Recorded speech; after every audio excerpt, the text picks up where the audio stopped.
Let's call the meeting to order at 6:30. There's Jill Larson and Dragonfly. I don't know who that is. So call the meeting to order at 6:30. Welcome to everyone to our remote Zoom Board of Selectmen's meeting for November 24th. And the first item on the agenda. Oh, actually, yeah, before we even go with that, I just want to make sure everyone understands. This meeting has to end at 6:25 or so, if we make it that far. I'm sorry, 7:20. Yeah. It has to end 5 minutes ago. At 7:25 because we need to start the Board of Finance meeting at 7:30. If we don't get to the end of this meeting, then we will continue at our next Board of Selectmen's meeting. But hopefully we can keep the conversation succinct and not repeat ourselves too often. So that said, let's go first off to the approval of the minutes of the regular meeting held on November 10th, 2020. I make a motion that we accept the minutes from the regular meeting held on November 10th, 2020. Second. All those in favor? Aye. Okay, thanks. Next item is the audience of citizens. Any business to come before the board. What I'm going to ask everyone, I'm sure we've all got a lot to talk about tonight, but if anyone has anything other than the Municipal Ethics Commission election process, let's do that first so we can try to maybe combine the discussion amongst the Board of Selectmen and the conversation amongst everyone else. Gary. Yeah, can I get permission to record, please? I don't know, to be honest with you. I've recorded P&Z meetings and wetland commission. I'm glad that you have. I don't know that I have the ability to do that right now. So I'm going to look and see, but I don't know that I can. I'm certainly happy to send you a copy of this as soon as it gets done. That'd be great. Thank you very much. I mean, it'll probably be tomorrow morning, but I'll try to send it. No, that's fine. Thank you, Angus. Okay, great. Anita, did you have your hand up?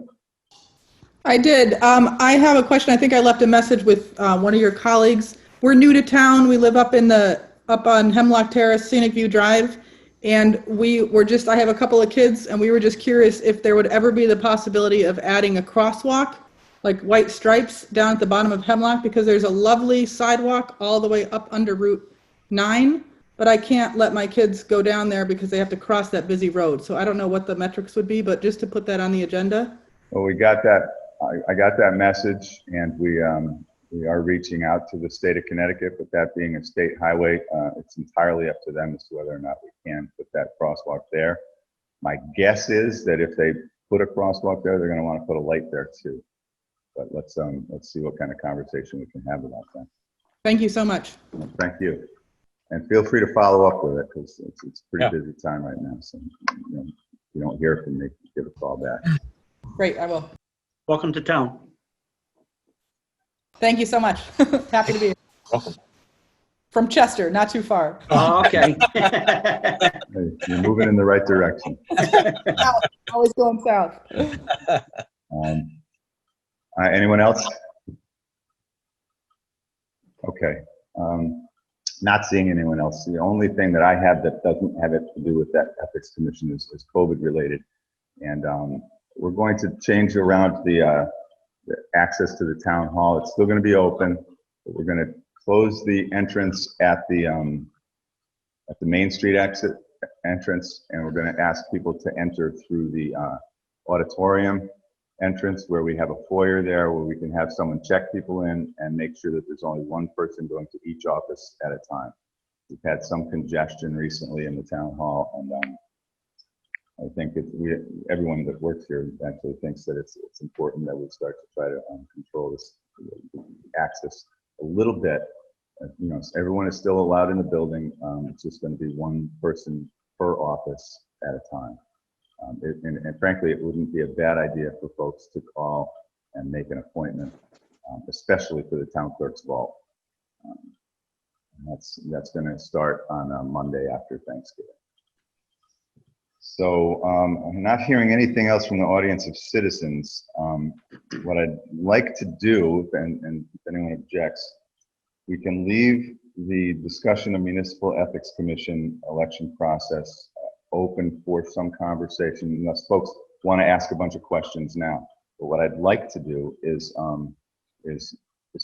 share the screen on the screen the process that our town clerk, town attorney worked pretty hard to come up with. I worked with them as far as some of the scheduling things go, and some of the logistics. But I'd like to share that with everyone. If anyone wants it afterwards, just feel free. I'm sure Amy will share it with you. We'll send it to you or email it to you. An email probably is the best way to request that. So, and I don't have access now to everyone's picture. Yeah, a lot of them. So if someone's raising their hand and wants to speak now, please go ahead. If not, I'm going to go through this process that we've come up with. And I can't see everyone, so Joyce or Dwayne or Jim, if you would let me know, that'd be great. If anyone does want to speak, if you could please identify yourself. I think I see Jack Baldwin. Did you have your up? No, I just turned the camera. Sorry. Oh, okay. All right. All right. Well, here we go. To just go from the beginning, this process, the ordinance to create a municipal ethics commission was approved at the election on November, whatever it was. We have Amy, our town clerk, Amy Winchell, has published that notice, that legal notice, in the Valley Courier on November 19th. On November 24th, that's today, we're going to speak about this and talk about scheduling a town meeting for the for December 15th. On the 2nd of December, a legal notice will be mailed to the Valley or sent to the Valley Courier. On December 4th, the ordinance will actually take effect. It has been it's been voted on, but it takes effect 15 days after it's published. That is on November 10th. Oh, sorry, God, I keep saying November. On December 15th, the town meeting will be held to establish a list of candidates for the Municipal Ethics Commission. A slate of those expressing interest will be nominated, and nominations will be taken from the floor. We have received some requests to be put on that slate already, and any others that are interested, please send them through either to myself, either to me, or to Amy at the town clerk's office. Let's see, all nominations are going to be required to meet the requirements that are set forth by the ordinance. That town meeting will be adjourned for an absentee ballot election. The reason for that is that the ordinance very clearly states that it needs to be, these folks need to be elected by a paper ballot. And the only way that we can determine in these days, having an in-person town meeting, we can't get more than 50 people in here. I think if we put 200 people in the gymnasium, it would just be not in the best interest. We might have some trouble even with the local health department. So the absentee ballot seems to be the best way that we can comply with the ordinance's requirement for a paper ballot. The schedule for that will be on the 16th of December, the day after the town meeting. Applications will become available on the website, or if requested by mail or in person at the town clerk's office. If the town hall is closed to the public, applications will be available in the plastic bin on the town hall steps. On the 21st of December, absentee ballots will become available and will be mailed or given in person to a voter only for all proper applications received. So you need to fill out an application for these ballots so we can ensure that you are a voter of the just like in the national election. And if the town hall is closed to the public, all ballots will be mailed. Applications and ballots may be brought back in person, mailed, or dropped in the official ballot drop box in front of the town hall. January 25th, 2021 is the last day to vote for the Municipal Ethics Commission members. All ballots must be received by 4 p.m. on this date in order to be counted. Being postmarked that date does not count. Ballots will be tallied by the registrars of voters, and positions, terms, and minority representation will be determined by the town clerk based on requirements prescribed by the MEC ordinance and state election laws. On February 2nd, Groundhog Day, the MEC members will be announced via the town website, and commission members will be contacted by the town clerk. And then in July of 2021, an endorsement period for candidates by the town committees. MEC members whose terms expire in 2021 will need to appear on the ballot and win the seat in order to remain seated. Those wishing to appear on the ballot who have not been endorsed by a major party will need to petition for a place on the ballot. And then on November 2nd, 2021, the municipal election will take place, and the party affiliation will be determined by endorsement of major parties or by voter affiliation of petitioning candidates. So that brings us through from now until November of next year. Really, the focus, I think, right now is going to be between now and February 2nd, when the 60 days is up that the ordinance allows for us to fill these seats and to create this commission. That's what I am. I don't know, Amy, if I missed anything and you would like to speak and further clarify things, that's fine with me.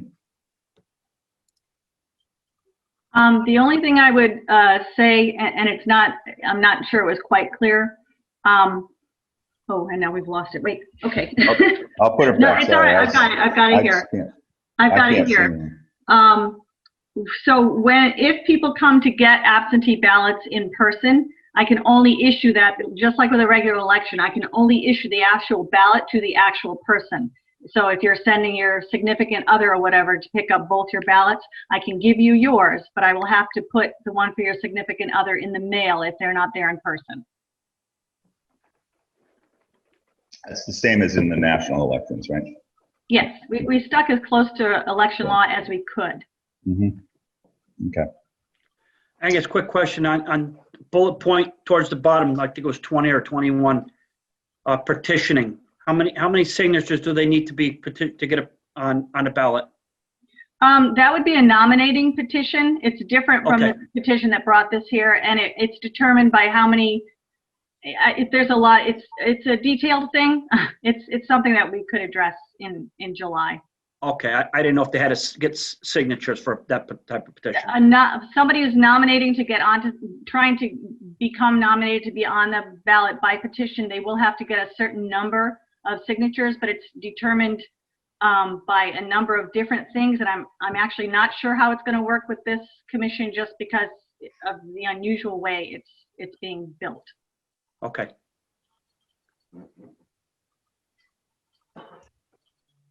Okay, I've gotten pretty good at going back and forth from there. So, are there any questions from the public, or you want to?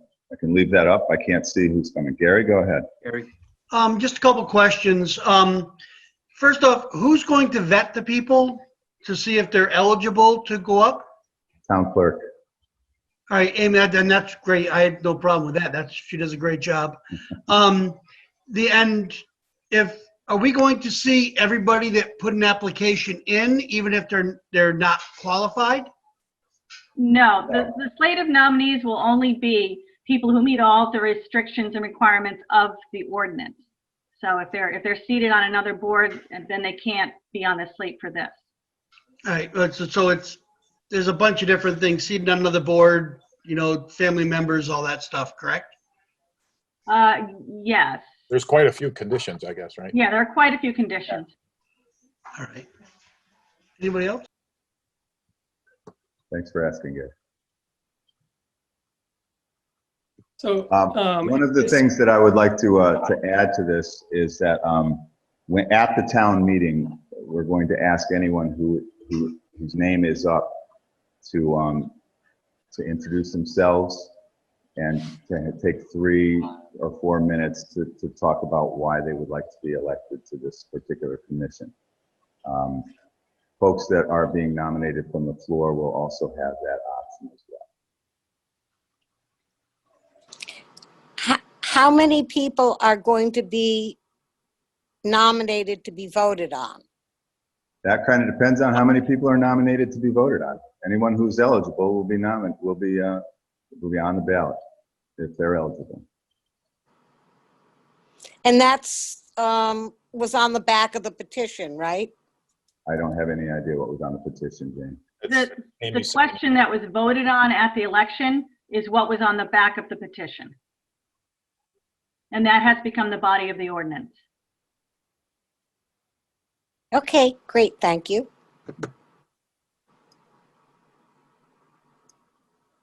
Brett Thompson here. Could you tell, I think the town did a great job of promoting the national election and the weirdness we had to go through for absentee ballots and so forth. What will they be doing for this? Because it's pretty much the same process, but if people don't know about it, they're not going to be able to participate. Well, I imagine we'll do very similar things. We'll let folks know that this is how this particular election is going to take place, and this is how you do it. Any details on that? I don't have any details on that. The town meeting is, what this is a town, it'll be a town meeting, and that will be on the 15th of December. And that Right. town meeting will be adjourned to this absentee ballot election. So it will be the people who are attending or seeing the recording of the town meeting afterwards. That's how it will be warned. Amy, do we have to be Jane, if you could physically identify present? yourself, please, and raise your hand. Jane before you- Samuels? And let yourself be called do- on so we can have some order to this meeting and not have it just a long conversation. Thank you. Jane Samuels, I'd like to ask Amy a question. Fine. If Brett's finished with his. I am. Thank you. Go ahead, Jane. Go ahead, Jane. This town meeting on, you said December 15th? Is this an in-person town meeting? No, it is not. It's going to be a virtual town meeting. Very Okay. disappointed in that, but that's where we are right now. We pretty much brought the meetings right back to just remote. Yeah, That's why we're adjourning to a paper ballot as opposed to the absentee ballot, as opposed to having the election right at the meeting place. I'm not hearing you clearly, Angus. I said that's why we are adjourning to an absentee ballot process, because we can't do the in-person voting that we would normally do at a town meeting. And the ordinance Thank you. requires that it be a paper ballot.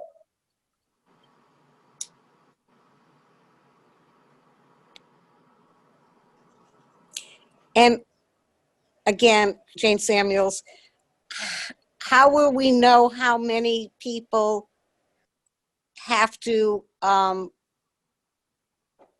sign up to nominate an individual?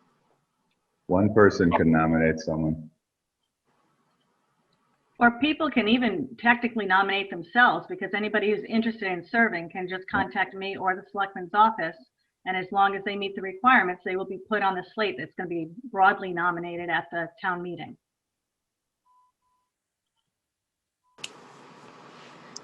Thank you. One other question. What about distribution between the parties? Well, that's where this becomes very complicated. And unfortunately, because of the time restrictions, we were not allowed to do an endorsement period like we would in a typical election. So what will have to happen is, just based on the top vote getters and their own personal party affiliations, I will have to establish that representation. It's called minority representation. The statute is 9-167A. And this, even though that statute allows for 4 of one party being on a board of this size, this ordinance has restricted that to 3. So there will be no more than 3 people from one party on the board. So the first priority would be the top vote getters, and then it would have to be weeded out based on that. Thank you. You're welcome. Very clear.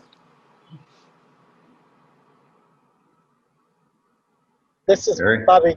This is Bobby Ginder. I have a question. Go ahead, Bobby. My question is, since I forgot how many people are going to be on the committee, but how many people are going to be there total? 5 on the committee and 2 alternates. And so will the one question is, are the 2 alternates the people that get the lesser amount of votes of those, or are they actually running for alternate? Is my first question. And my second question is, since there's several people that are being voted upon, do we then each person votes for 5 people, or how does that work? Yes, everyone votes for 5 people. No, Or, sorry. okay. sorry Everyone about will that. vote for 7 people. So the top 7 vote getters are who will be first considered. The highest vote getters will be considered for the regular board, and then that's when minority representation will come in based on their party affiliation, or their voter affiliation in this case. And then we'll work our way down so that the 2 alternates, and alternate boards are considered separate for the purpose of minority representation. So it will be 3 on the board of regular members. The board of 5 regular members can have no more than 3 of one party on it. And then the other 2 can be either another party or unaffiliated. The alternate board will have just 2 alternates. They will have to be one of each party or 2 different, because they are technically going to be appointed to sit for somebody, ideally based on their party. If a regular member can't sit, then the alternate from their party should be able to sit in for them. Thank you. You're welcome. Gary? Angus, can you pull that time frame back up for me, please? Yep.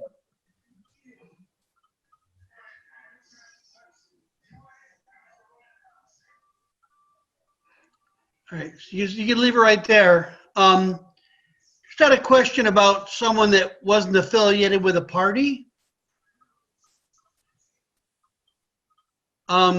They need to petition in, or is that just for the original or just for a re-election? No, that's for in July, when we actually have time for the candidates to be endorsed by the 2 town committees. If someone is not a member of of either of those parties and still wants to run, they need to petition to get on the ballot. Well, and if I could clarify a little bit there, you don't necessarily have to be a member of the party to be endorsed by that Right, party. endorsed by the party. So even if you are a member of a party and they did not endorse you and you still want a place on the ballot, you can petition to get on the ballot. You just would not have that party's nomination. All right, so but if you're unaffiliated and you get an endorsement by a party, it just works the same way, correct? It works the same way, but in that case, if you win the seat, you will have won the seat for the party, so that would be the affiliation of that seat. No, I understand that. I just want to make sure that if someone was unaffiliated, they could still get a backing of a party. That's all. Yes, if the party chooses to do so, they can. Thank you. You're welcome.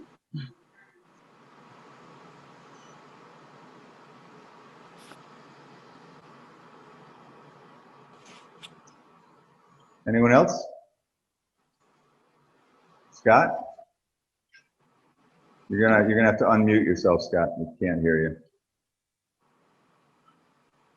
Sorry about that. No sweat. Yeah, I have a question. This is directed towards Angus and to Amy, I guess. Amy, you said that the top 7 vote getters would gain seats. Well, no, you didn't say they would gain seats. They would be considered. Can you just clarify what you actually mean by being considered? Because if they were already qualified to be on the ballot, what would take them out of consideration? Well, if the top 5 vote getters are all Democrats and only 3 can be seated, then the other Okay. 2 can't be seated. Okay, That's the consideration. okay. Thank you. You're welcome.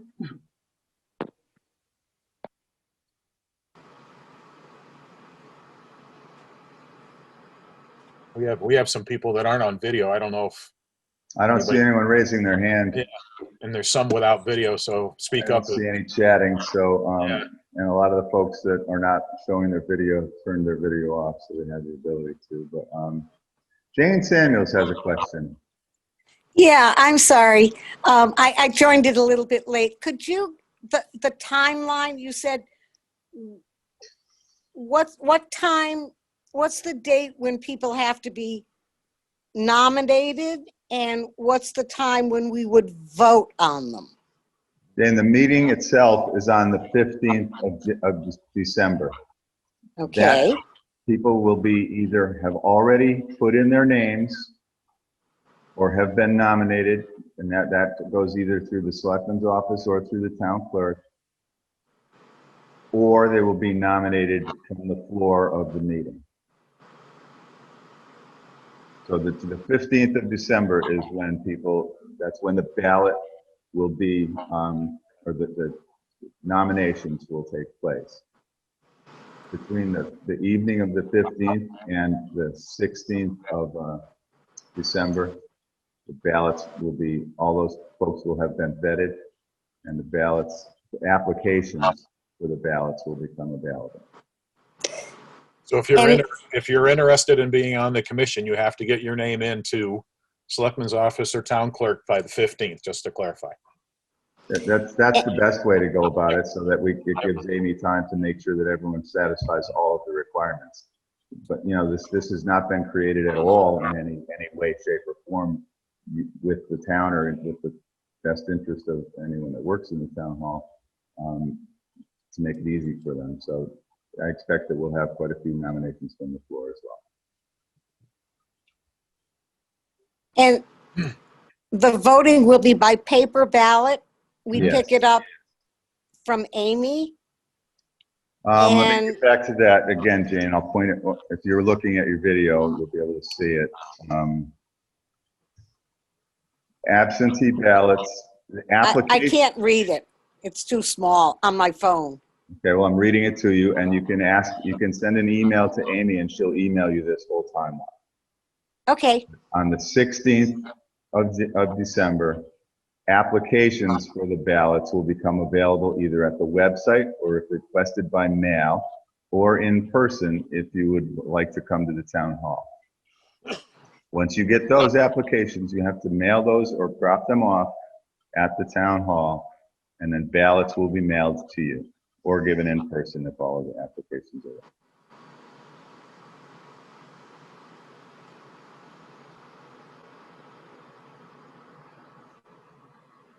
Scott?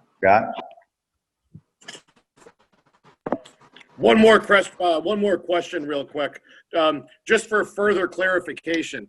So Amy, if the top 7 vote getters, let's say 5 of them are Democrats, but only 3 of them are allowed, would we then default to the next 2 top vote getters?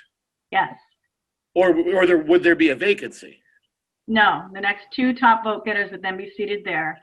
And then Okay. a 4th Democrat who was a previous, a higher vote getter than those last 2 would be seated as an alternate. Okay. Or vice versa. Or vice versa, yes. Okay, thank you. Angus, Yes? Brett Thompson chatted. He wanted to know if the timeline can be shared with the public. I would imagine that it can, yeah. I think the It's being best shared right now. being shared now. I think the best way would be for folks that want it to come in and or just to email Amy, and she can email it directly to them. But we'll see if we can get it on the website. Yeah, put it on the website. I could probably just attach it to the warning of the town meeting. Yep, that too. Yep.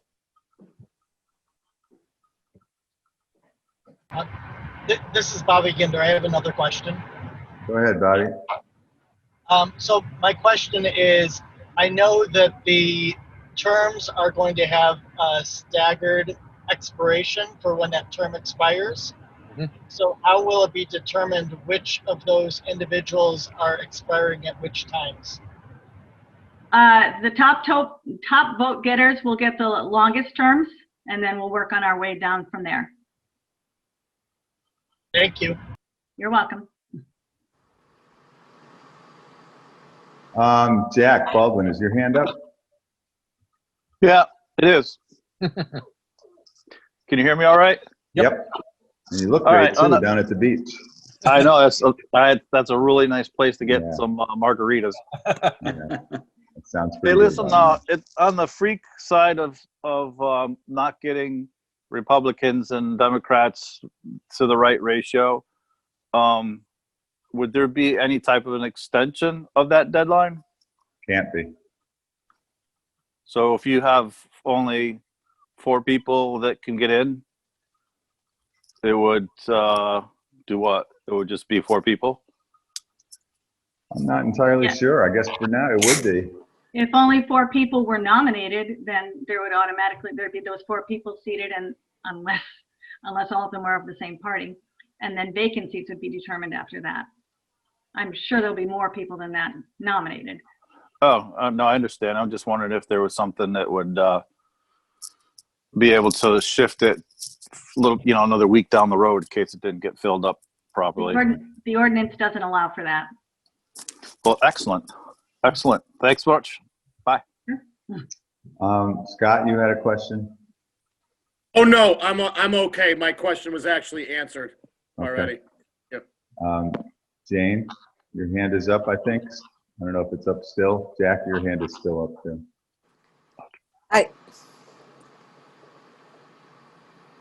Jane? No, I lowered my hand. Oh, Okay, great. The It pleasures just of takes a while. Yeah, no sweat. Anybody else? Okay. So we can get these things that I couldn't see because I only have my phone. Jane Samuels, sorry. So it'll be on the website and in the minutes. Jane, the best thing for you to do would be to email Amy as soon as you hang up your phone from this meeting and ask her to send you one, and she will. We will try to Sounds get like a them plan. distributed. Thank you. Okay. Anyone else? Going once? Going twice? Wayne, Jim, anything to add? No, I'm good. No, I think we're all going to learn as we go, and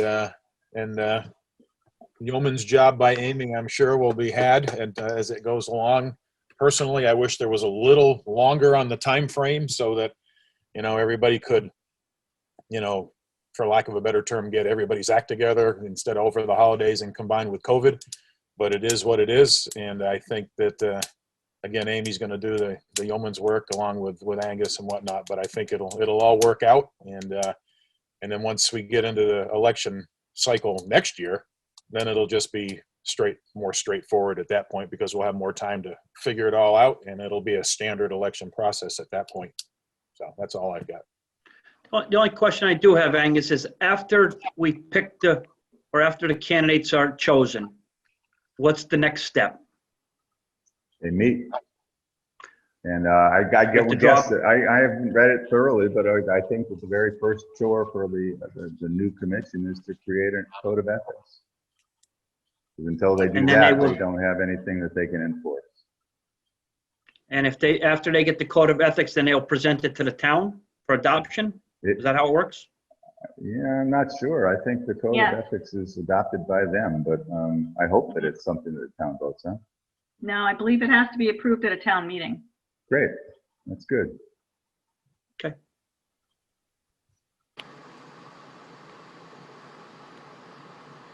Oops, there's more chats.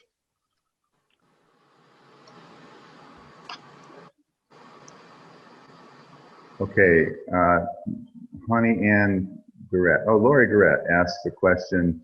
For those who can't get into town hall prior to request a ballot, how will they be able to vote? How to get the paper ballot? Just an email to the town clerk. Amy, you want to talk about that? Yep, you just have to send an application in and I will mail your ballot to you. It can all be done by mail, or you can have someone drop it in the ballot drop box outside the town hall. Yeah. Will this be published in the Valley Courier? The town meeting will be noticed in the Valley Courier. That's on schedule for us to do that. That's me, Christine. Okay, I don't see anybody else. All right, so that said, I'll take a motion to adjourn. Make a motion, we adjourn at 7:06. Second. All those in favor? Aye. Aye. Aye. All right, thank you all very much for coming. And I really do wish everybody a wonderful Thanksgiving. I hope that you can make the best of it in these weird times that we're experiencing right now. Bye all. Good night. Good night.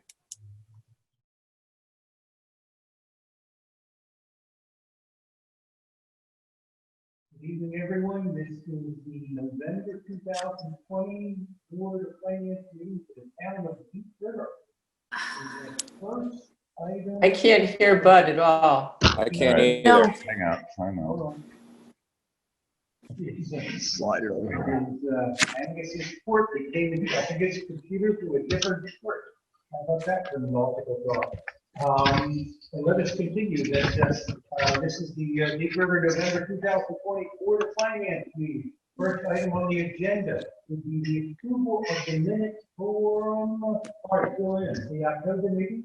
But the first thing we have to do is nominate, and then we can go on to the rest.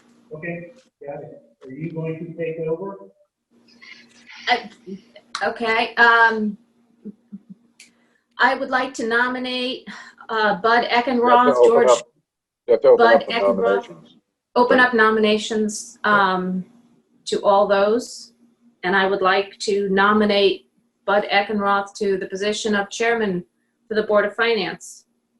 I'll second it. I did not prepare a speech because, I've always encouraged anyone who is interested in taking the position to come forward and share the responsibility. I will co-chair with you. Anyway.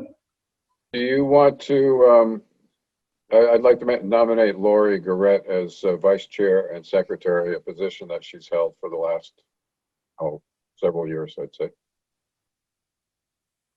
Second. All right, all of you have the floor.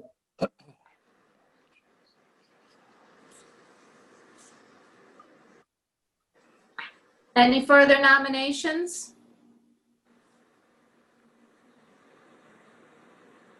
No further nominations heard. Make a motion to close nominations? So moved. Okay. Russ, did you first then and Bill second, or the other way around? I didn't do anything. You didn't do anything. Okay, so who first did that? First did what? Carmella first. The closing of the nominations. I did. Thank you. Okay. And I need a motion to approve the nominations. So moved. Russell. Thank you. Who second? Second. Thank you. All those in favor? Aye. Aye. Any opposed? No opposed. Okay. Now we can go to approval of minutes. Thank you. Sorry, just needed to get the formality done. Good going. Bud, back to you. He's kind of bad audio territory again for some. Yeah. Yeah. Keep speaking. Keep speaking. All right. All right. Let us vote on the acceptance of the With the October meeting, we have nothing to October 27 minutes. Is there a motion? Anyone make a motion to approve the October 27 minutes? I do. Thank you. And a second? I'll second. Thank you. All those in favor? Oh, I'm Aye. sorry. Discussion? No discussion? Okay. All those in favor. Good. Motion carried. Well, you guys, whatever you like is fine with me. Tim's here, and I don't think he needs to stay here for the whole thing if you want to go. Okay, we have audience. Okay, now we can inform everybody we stopped recording so we could get the audio working better, and I hope that it's working better now. As after Bud's introduction there for Tim, just want to remind everyone we've spoken the last couple of months. We have spoken both months. We've spoken about getting this fire truck purchase back on track. Bud and I have both researched different venues that different lenders came up with very similar finance opportunities, and I was tasked with reaching out to Tim. So today, really to determine where the fire department was in the search for a fire truck.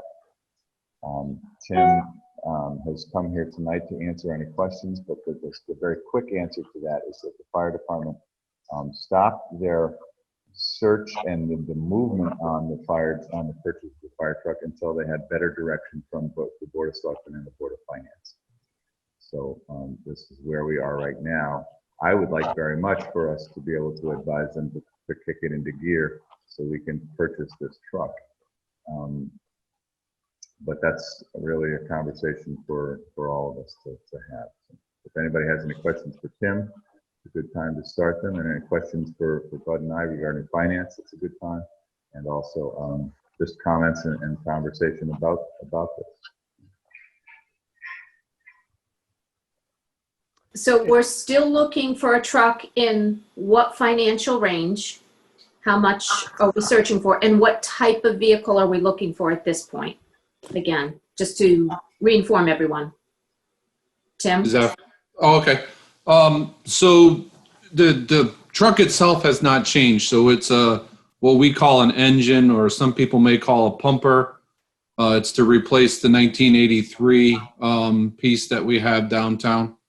As far as price, the last time, or for the last several years in the capital plan and then in the budget, was the $650,000.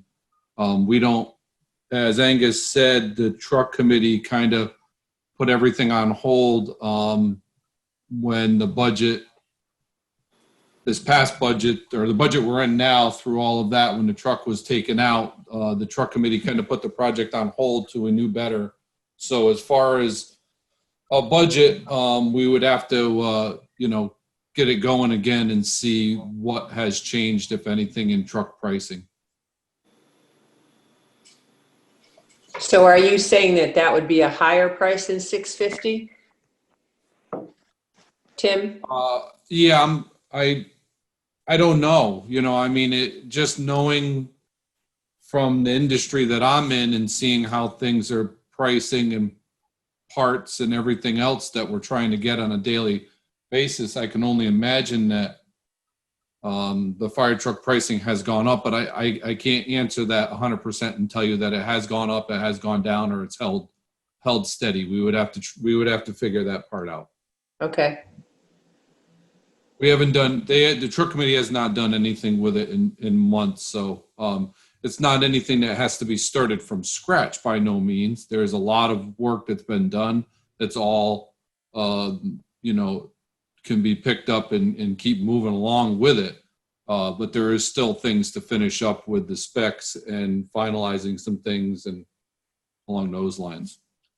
And would you, if you do begin this search, would it be for a brand new truck, a demo truck, a slightly used truck? We could definitely look at the demo market. I'm not sure how many demos are out there. Every now and then I'll look at the used market just to see what's out there. the demo market, I don't know. It's a lot of times they build a lot of demo trucks for the shows and things, and with COVID and so many things being canceled, I'm not sure how many of the manufacturers have built actual demo trucks. Right. We haven't talked to any of them recently, so. And a used vehicle, would that be a feasibility? Like a vehicle within maybe 2 or 3 years of use? Or I don't even know if they do that sort of thing. They do. Yeah, they do. It's tough to find a good fit for what we're looking for in the used market.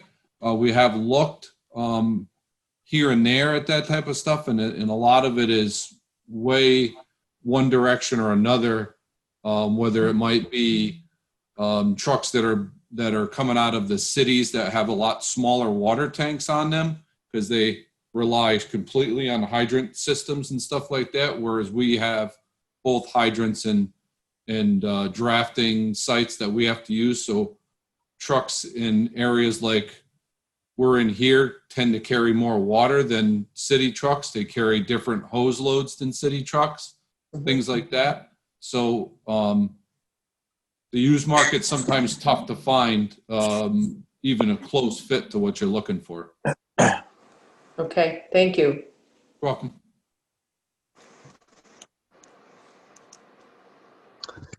Does anyone have any thoughts? I mean, we're really trying to come to terms with, should we ask Tim to start that committee back up? Repeating what we already know, the group was divided. We took it out of the budget, but we agreed that we would revisit it as we had better information on taxes. The tax collections in July and August were virtually as strong as they were the prior years. And I think you'll see at the end of this conversation, when we look at year end, there will be a fairly large surplus that I expect coming out of the June 30, all of which contribute to a potential that we should encourage the fire department to begin to look. But I'm only speaking for myself. Does anyone want to send Tim and his committee off or hold for a while?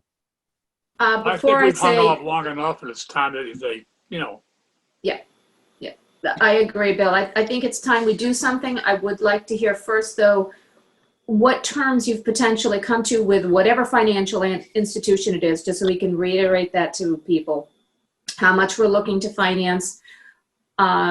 Is it a loan that we can do a prepay? Is it a loan that we can combine into another loan? Once we prepay it, combine it into a building loan for the town, for the fire department. But I would like to see it go forward personally. So Bud, Angus, what are your financial borrowing thoughts? Well, my borrowing are rather preliminary. Tim was kind enough to give me some a name of a leasing company, and I had a very extensive conversation. That leasing company has a relationship with companies that actually make the truck. So once Tim decides on the truck, the leasing company that I talk to, and I assume others, will work with the manufacturer, and we will get better information as we move forward. What a great answer that is. But and we can find out whether, and to your point on can we refinance, at least the fellow that I talked to said that there would be no difficulty on every time we make a payment, we could terminate the financing by paying it off. So all in the right direction. I don't have specifics to you until Tim gives us a truck and a number. Right. The preliminary conversation that I had with Dime Bank was very similar to the preliminary information that came from Bud. It was about 2.5% interest, but that's very fluid right now, so it's good interest. We both were interested in the 15-year borrow as opposed to the 5-year borrow, because that reduced our payments by almost half. Actually more than half, I'm sorry. And but those are preliminary conversations, and both had no prepay penalties. So I think we're in a good position as far as the bar goes. We just need to have a truck to borrow for. All right. Anyone else wish to chime in? I'd like to sort of summarize and think that I've got enough nodding heads, at least on this side of the screen, that and maybe Tim can look at all the nodding heads too. But I would like to send Tim off to reactivate his committee and get us better numbers, unless anyone thinks that too premature. I don't think it's premature, and Tim, correct me if I'm wrong. I mean, the truck is basically designed, you knew what you wanted 2 years ago. I would assume that the committee could pick up and run with it pretty quick to any new requirements, NFPA stuff or whatever requirements. But the truck, you had an idea what the truck was to begin with. So as far as it's not redesigned, and I would say it would probably be a pretty quick, relatively quick thing to say, okay, this is the truck and how much is it? I mean, it's not like you're starting all over. It's Definitely not. No. It's pretty much designed as it is now. Yeah, you're right, Jim. A lot of the work is done. There's some details to wrap up, but it's right. None of what they did is for naught. It's well on its way. So you're right. And you had a number when it shut down, you had a number at that point. So it's other than, or a ballpark anyway. So other than fine tuning some stuff, I would think it'd be pretty quick so that we can, if the Board of Finance says go, I mean, you can get the ball rolling, because it takes, how long did they say 2 years ago or a year to build the truck? It's going to take a year, or how long is it going to take to build the truck? It's a minimum of a year to, probably could be 16 months, to build a truck. So I know Old Saybrook just ordered 2 or 3 of them, I think, at once. And I'm not sure what the timeline is on that. Tim, is your committee still looking into applying for a grant? Is that? The committee did not do it. That was the last grant we did was done with that was for the SCBA grant. And that was a combination of the assistant chief and Angus, you helped on that, and some others. The truck grant was not done by the truck committee. I think if we get a green light from you folks, the truck committee will be pretty busy wrapping up what they're doing. I think we'd have to talk with Angus about grant timing and what's out there and stuff like that. Am I right, Angus, to see what's available? You are 100% correct. Well, if you do apply for a grant, and I hope you do, I would be more than willing to help you work on it, write it. If in conjunction with, you guys from the fire department who know what it's about. I've never done it before, but I'd be more than willing to work on it. Okay. Good. So, Bud, may I ask, are you looking for just consensus to go forward? Or are you looking for a motion? How do you proceed on that? I'm looking for as strong as I can get. I feel that I've got a consensus to send Tim off. I don't think we need a vote unless anyone thinks we have to tighten it up with a vote to send him off. I remind you when we went through the budget, there were several members of the board who were very, very concerned about the uncertainty that the pandemic would bring about to the economics of Deep River. It was not, the truck wasn't available.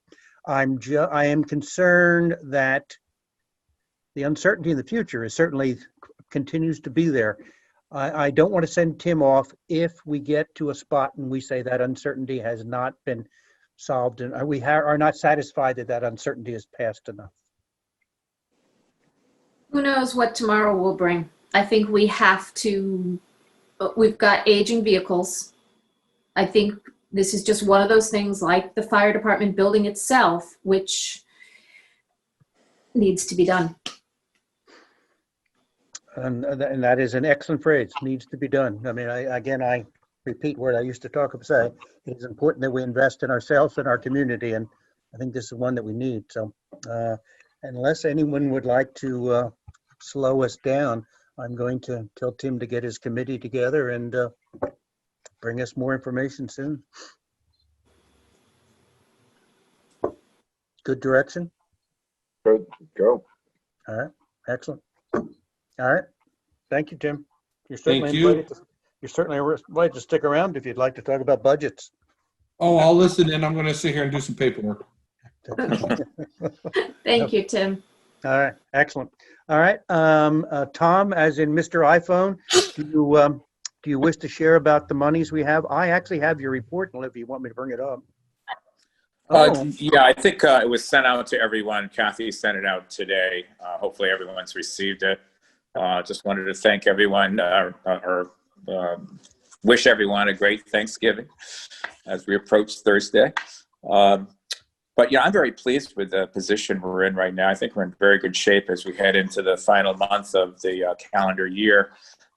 If we look at our balance and our general fund accounts from where we were last year, we're up $763,000, over $763,000 ahead of where we were last year.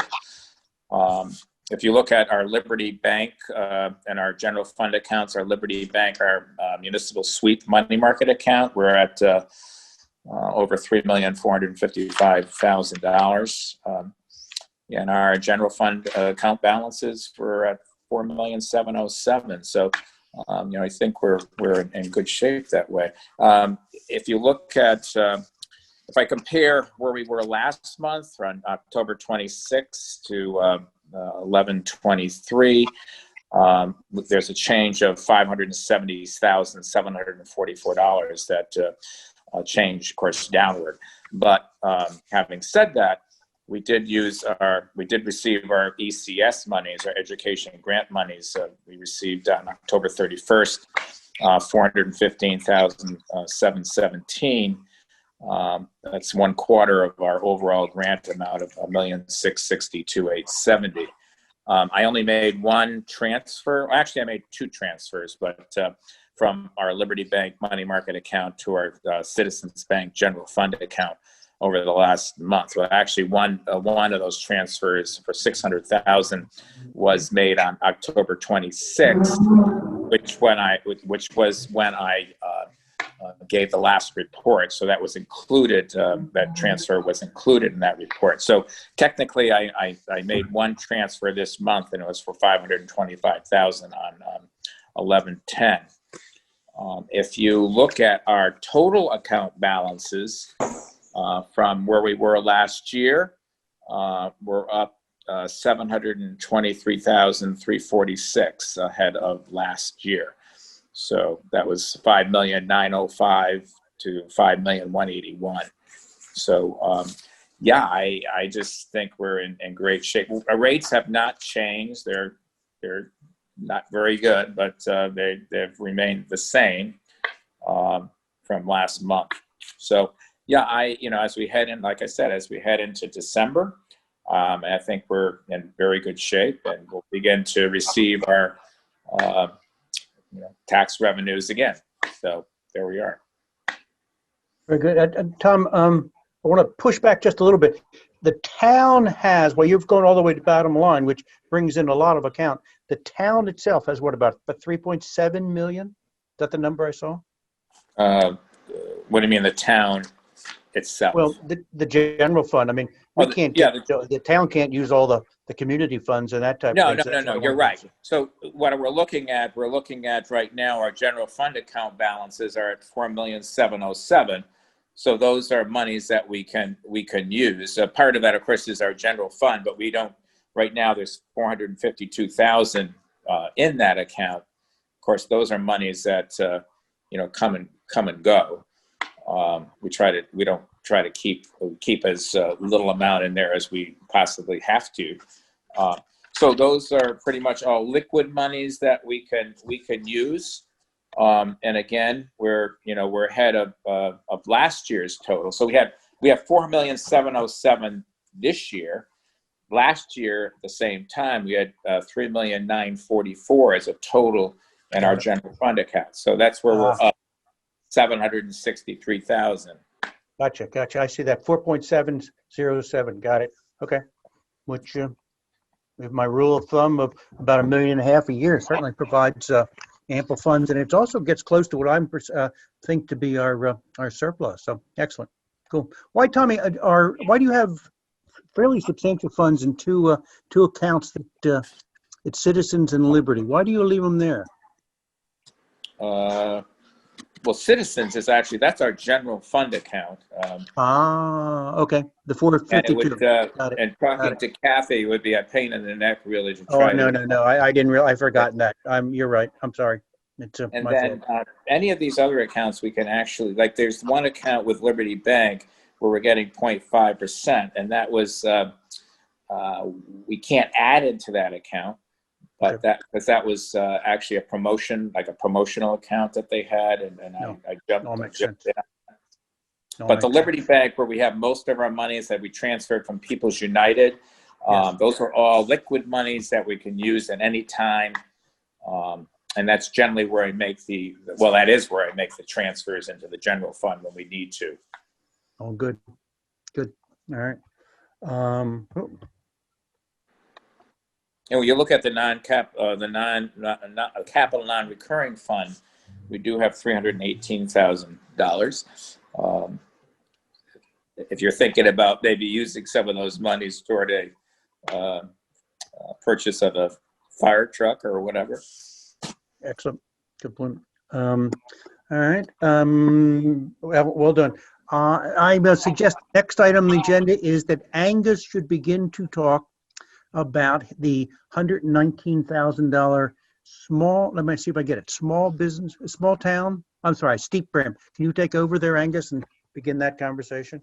Small Town Economic Assistance Program, the STEEP grant that we applied for a couple of months ago. We were awarded that grant. You may have seen it in the newspaper.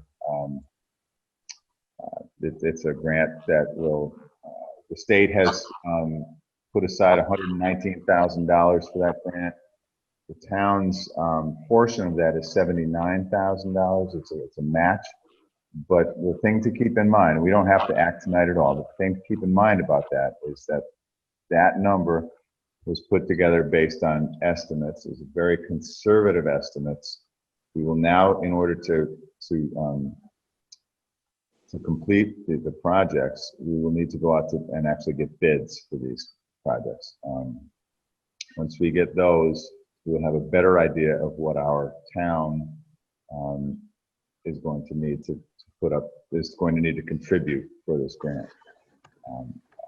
I'm very confident, as is John Wiskowski, who is helped us write it and is going to help us manage it, is very optimistic that we're going to reduce that considerably. Hopefully down to somewhere 10 or 20,000.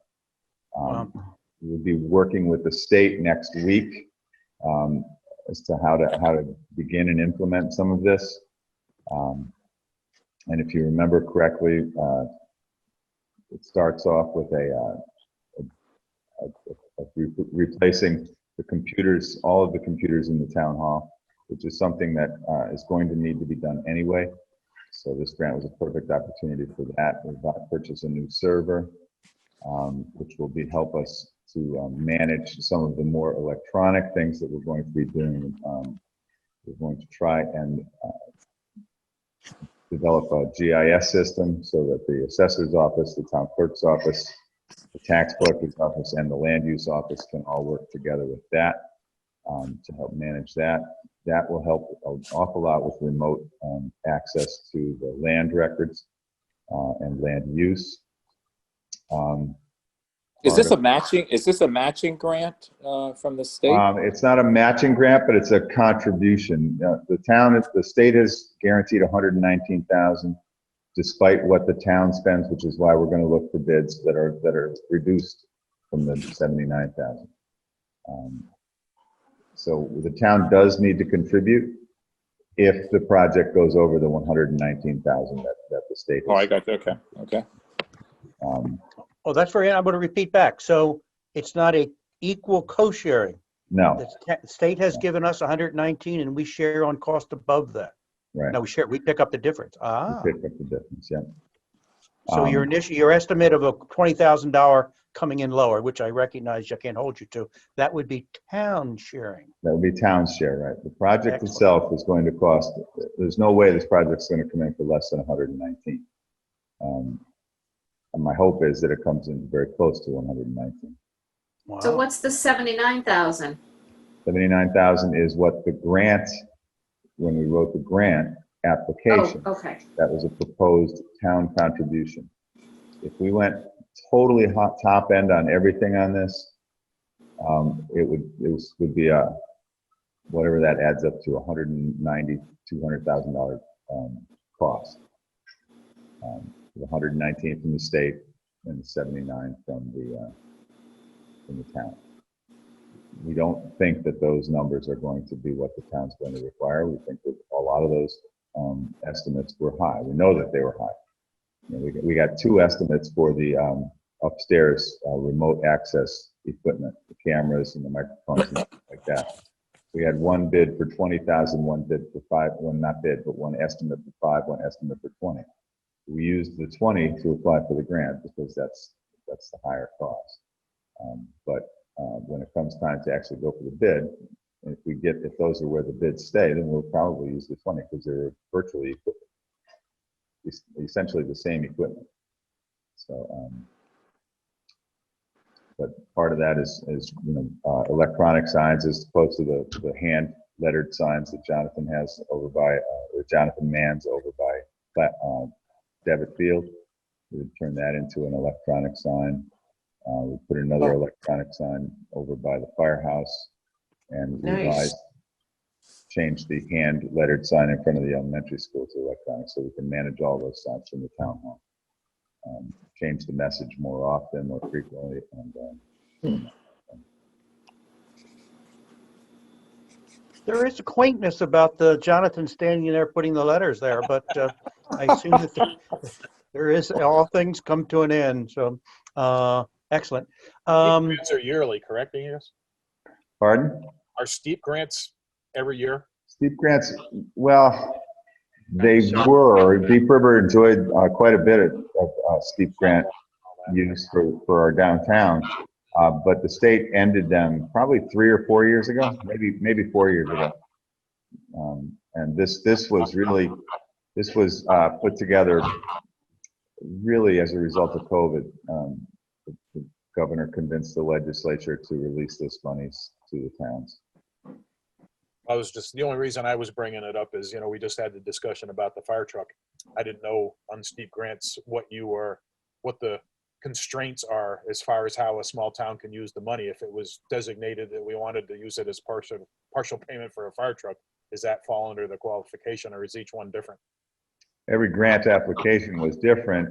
This grant was part of the criteria for this was to somehow or another to be COVID related expenses. Okay. Our expenses, we justified it with COVID as trying to open up the town hall more to the messaging from the town hall as well as access to the town hall remotely as opposed to having to come into the town hall. Oftentimes the grants were $500,000 or $600,000 or $700,000. I think we got a steep grant for Flatwood Park was the last grant that we got from steep, and that was $400,000 or $500,000 for that. This grant was, I think they took available money, divided it by 169, and said, you have this much money that you're going to be able to get. And that was, I believe that was $128,000. Let's follow the theme of, how did you phrase it, to increase participation? Let's use that as a following. Folks, we, the Board of Finance, with the help of the Selectmen, will need to approve the matching funds. Hopefully that is a good phrase. Right? How do you wish to do it, Board of Finance and Selectmen? Under current, Angus, correct me if I'm saying this right, but I believe under the current executive orders, we, the Board of Finance, have the authority to make that decision. The alternative is that we could proceed to a, what's the proper term, Angus? A town meeting, a town vote to approve these dollars? Yeah, it would be a town meeting. We haven't done it before, and it would be quite the cure, but it is the theme of the grant. Yep. Only a few towns have actually gone through and done public voting on remote meetings. And it has been mixed results. It's very cumbersome, but it is possible. And we would probably want to bring the registrars in so that they can just verify who's coming to the meeting and who's going to vote. But we can do that. We don't have to. We do have the option of by virtue of the executive orders to make the decision that not we, the Board of Selectmen don't, but the Board of Finance does as the budget setting body of the town. Can I just clarify what I think I'm understanding here? Maybe and perhaps it's misunderstood. We've applied for a grant through STEEP and it's come to $119,000 to install computers, new system, et cetera, in the town hall. If it goes over the $119,000, then we're responsible for paying up to $79,000 in matching funds? Yes. Okay, and Bud, you're then asking where is that $79,000 going to come from if in fact we incur that expense? It will come from our surplus. There's no doubt where it's coming from. It just needs to come through the Board of Finance to match the grant. Right. Yes. The question. I think Carmela, excuse me, but your question probably is what I don't know what your question is, but what Bud is talking about is not where the money comes from, but how the vote takes place. In order for us to move that money, we need to go to a town meeting to authorize it. So you're anticipating going over $119,000 from the state? No, I'm not anticipating it. We're going to work very hard to stay at that. But I expect that we will go a little bit above it. What Bud is doing is trying to set the stage for how, because probably all of this is probably going to know the answer for this for our next December meeting. At our December meeting, we're going to set a town meeting for sometime in January if the numbers come in over 119,000. The question that Bud is asking is, how does this body feel? Do you want to make that decision on your own, just like we did at when we set our budget? Or do you want to go to a town meeting and try and do a remote vote by the public, which is authorized? We can do it. It's just very cumbersome. What is there's a limit, was it $10,000 that we can approve up to that amount?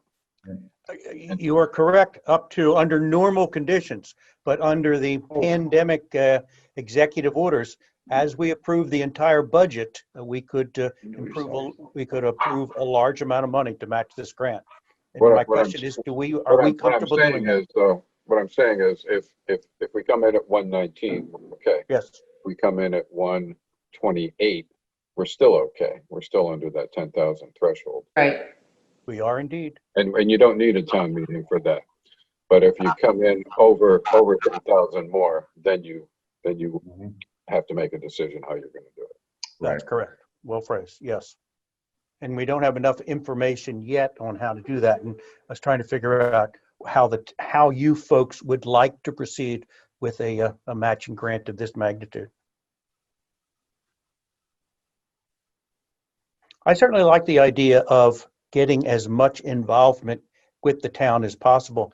It does seem to it would seem like it would put a major burden on Angus, etc. So I'm willing to sort of say nay, but it is a rather appealing concept. Well, there is the thing that you can do, Bud. You can get a lot of voice. You can obtain opinions from everyone, but still not allow them to vote. You can have the town meeting. Very good. That's what we did for the town budget. Very good. Right. Okay. And I would suggest that that's at the very least what you want to do. I think that sharing the information with the public is not only is it the theme of the grant, but it is what we have been trying to do for at least 5 years. And before that, I think that too. So, trying to get public interest and public participation is important. We don't need to have them vote if we don't want to, but we should have them get their opinions. All right. That's my suggestion. When does the next town newsletter come out? Monday. Oh, too late for that. Okay. And then the next one after that is spring. Next one So that's after that'll be in January or February. Yeah, so that's too late. Okay.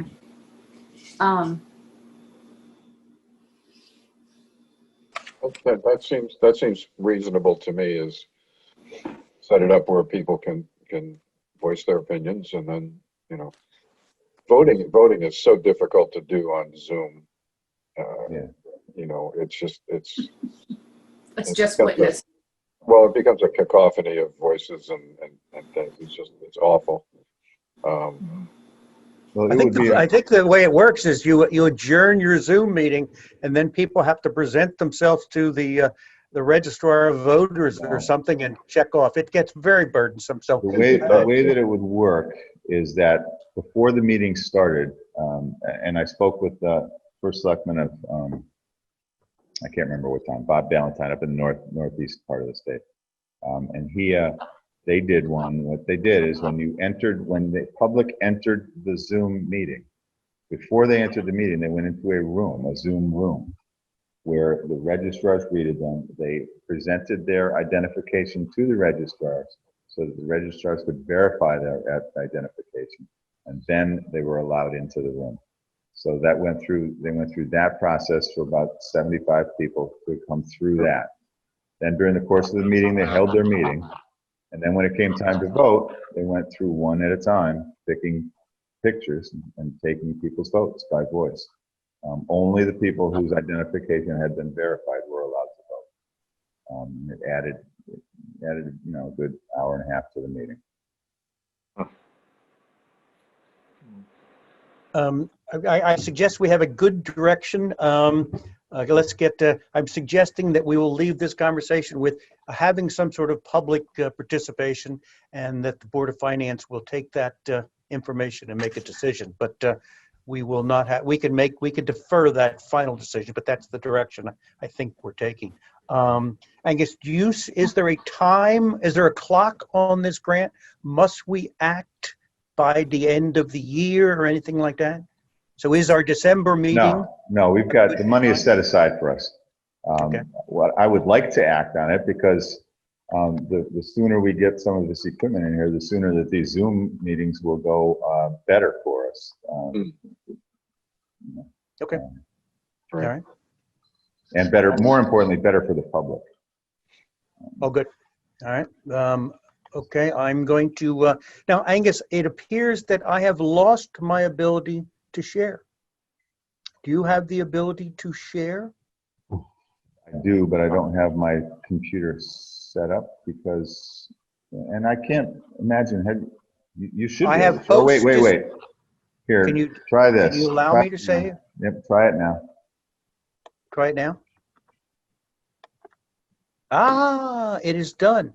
It is done. It is done. Okay.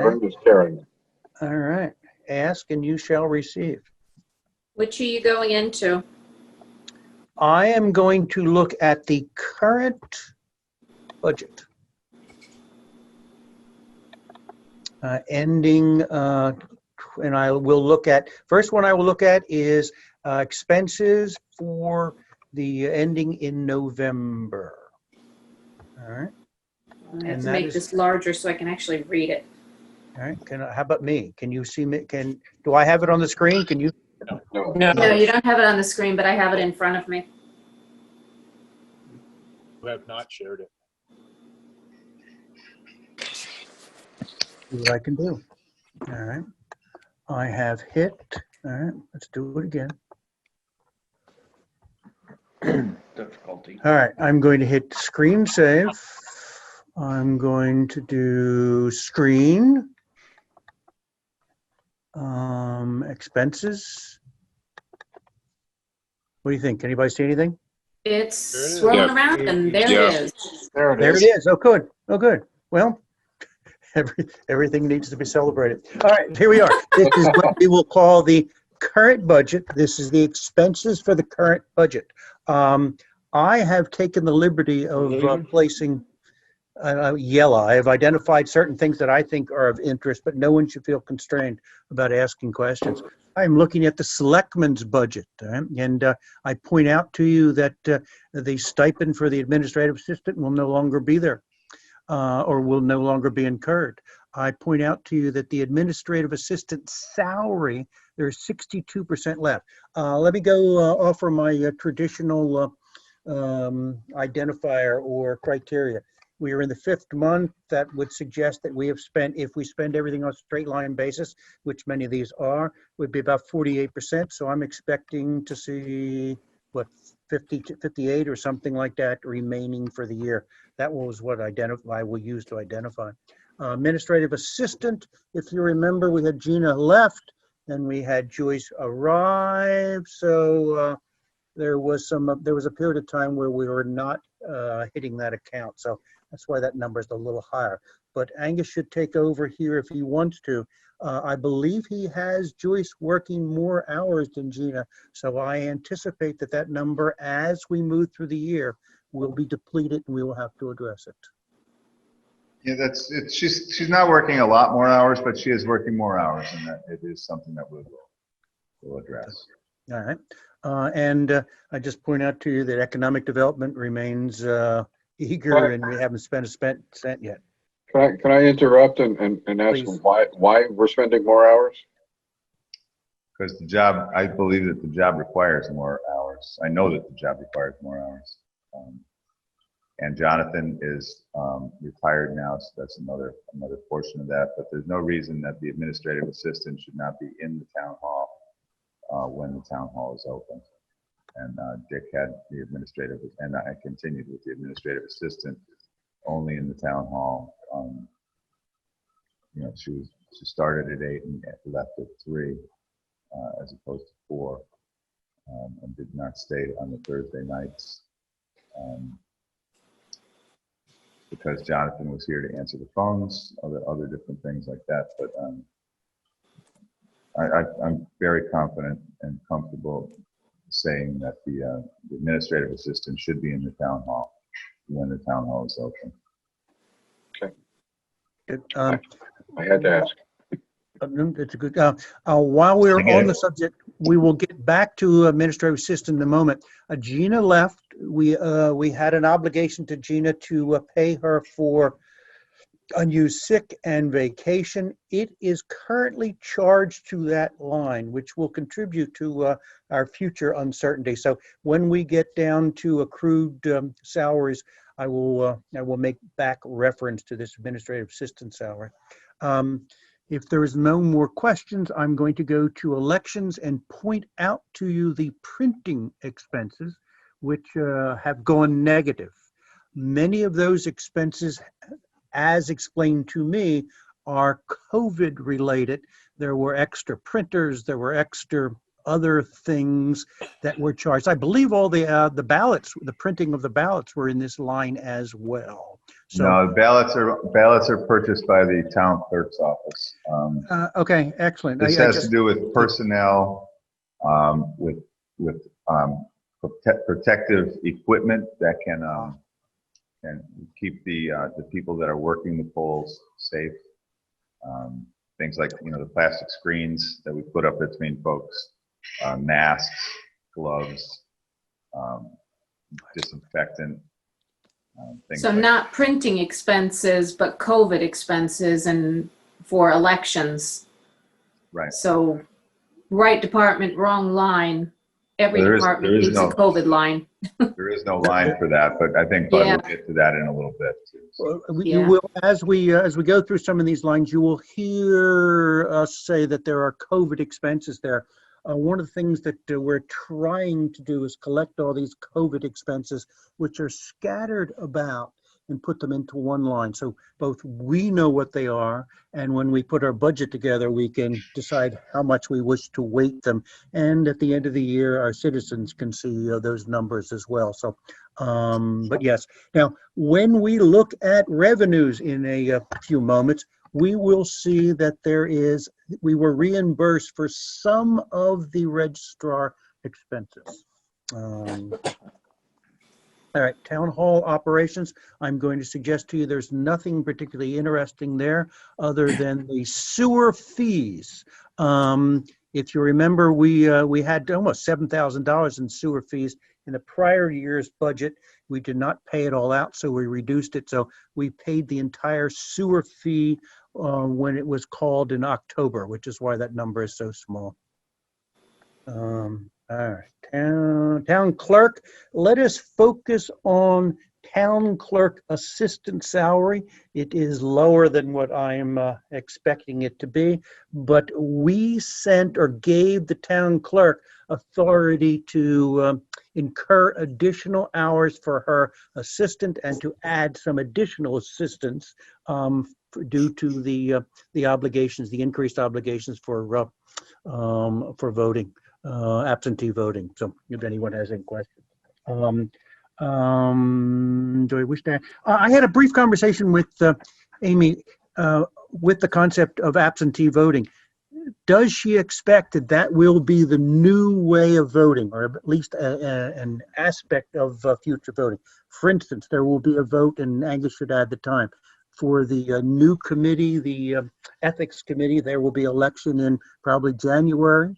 There may or may not be a referendum in May for the school. So there will be some additional voter type activity, but Amy does not think that that will be a necessary affect our budget at all. So that is a good answer.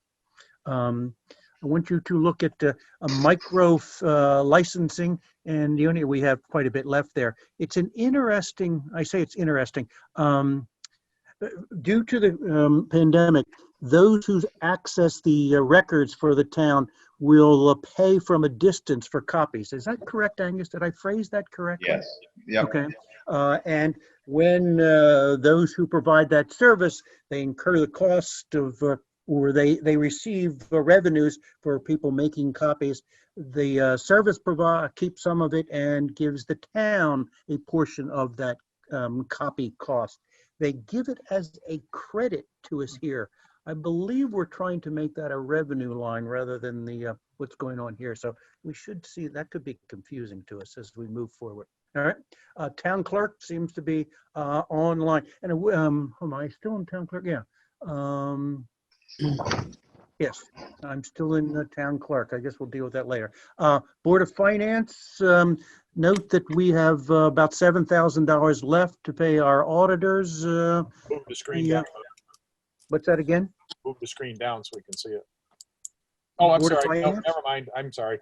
That's quite all right. That's Yep. all right. You gotta ask. You gotta ask. Now it is backward. Gotta ask. And now it is. That's right. I did that just to make sure that you feel good. That didn't work out. Didn't feel embarrassed or anything. All right, now let's see if I can get back to where I went to. But anyhow, I got the Board of Finance still has about $7,000 left on its auditor's fees. We will see how that plays out. Assessor, everything is fine in the assessor unless anyone has any questions. Tax collector, everything is fine. I point out to you probably again that the tax collector's assistant was uncomfortable working in a public environment and resigned early in the year. She has not been replaced, and that's, I just tell you the story. So time will tell. Social services, everything seems to be fine in social services. There seems to be pressure on copier expenses, which we will visit the future, I assume. Inland wetlands is a bit of a mystery. Here we are in the 5th month, as I said a moment ago, and they have not incurred any costs. So I just say it's a mystery. Employee benefits. This is where we should focus. Let's start easy with the pension plan. We budgeted $137,000 contribution to our benefits plan, which I suggest to you was the dollar amount estimated for us to use. We did. To date, they have only asked us to contribute 128. So we will see whether that surplus remains with us. And here is our salary contingency and accrued benefit. This is where I would like to put, I believe it is $18,000. Angus, I do not have my math with me. Do you have it there? But I would like to get us tonight to authorize that we increase this dollar amount by approximately 18,000 to cover the obligations to Gina and Jonathan. The reason I wish to put it here is I wish to take it out of their line item so that we do not overdraw that line item later in the year. Right, and that is something that we will need to bring to a town meeting. We have a town meeting scheduled for December 8th, where we are going to be doing some confirming some nominations. So if December 8th is comfortable with you guys, we can do that there. But I'll have the number for you in a second. It's 8,464 plus 9,672. That's Gina. And John to it. No, hang on a second. We've got, that's both. It's got 8,464.37 plus 9,672 equals, it's a total of $18,136.37. Perfect, good. And Two employees that have left our services. And folks, you remember that 24 that is in there now is our obligation to Ray. Right. We made that payment we agreed, is that 2 payments we're making to Ray? I think, yeah, we're going to stretch that. He wants to stretch that out over a few months, so. Okay, good. Okay, I'm sorry, what was the grand total again? I don't know, I just erased it. 18,136.37. Yes, that's it. Thank you. So somewhere. Bud, quick question. Yes. Medical insurance. Seeing Yes. that Gina's gone and Jonathan's gone, is there any savings there? Should be. Dwayne, Jonathan, no, because we assumed that Jonathan was going to move into Medicare. So no, you won't see it there. Okay. Gina, it's possible. Yes. But Gina, you should. Yes. Although we just added Joyce, so that will not. Ah, Oh, excellent. I thought she wasn't taking it. Oh, you're right. She's not taking it. You're right. But there's a stipend we have to pay out on her, correct? There is a buyout that we have to pay, but it will be considerably less than what Gina was. Should be a savings there. Yeah. Good question. Good question. Good. And if you remember earlier in the year, we had some concern that we had an ongoing obligation to claims that had started under the schools. But Angus and I met with the school the other day, and the indication was that we had no additional obligations to that program. So it is good. Unemployment compensation, you see at the bottom there, we are over by $501. And that is because, Angus, that is because people are collecting unemployment compensation. Is it correct to say most of them are coming from the library, or is it impossible to actually identify them? No, that's correct. That's correct. The library has lost a few employees. And when we look at the revenue, we look at the expenses for the library, keep in mind, yes, we are paying some unemployment that we were surprised at, but there's a substantial reduction in their salaries for assistant line item. So I think we're fine.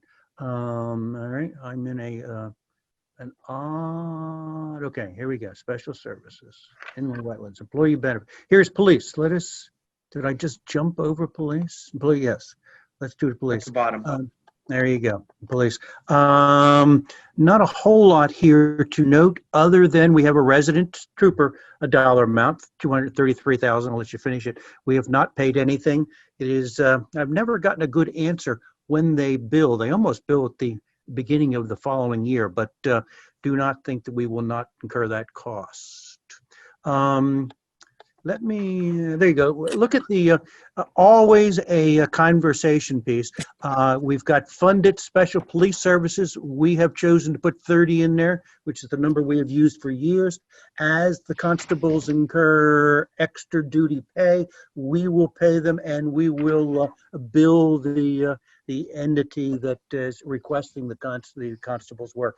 When we get to revenues, there's something odd going on. We'll see that the number is like $38,000. There's an odd matching here. So, but anyhow, I point that out because it is always a conversation. Fire department right now is on budget. We have paid the fireman incentive there. The $54,000 is part of the pension plan, and the supplement insurance we have paid already. So nothing too exciting there. Everybody else, again, anyone. Here is civil defense. Let us pause at civil defense. And I'm going to have Angus pick up on this. This is where many of the costs for COVID have been charged. Angus can take it from here.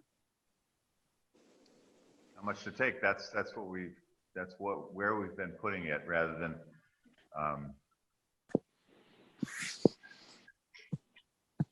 yeah, we thought that was the appropriate place for it. And communication with Bud earlier in the week, we thought it might be appropriate.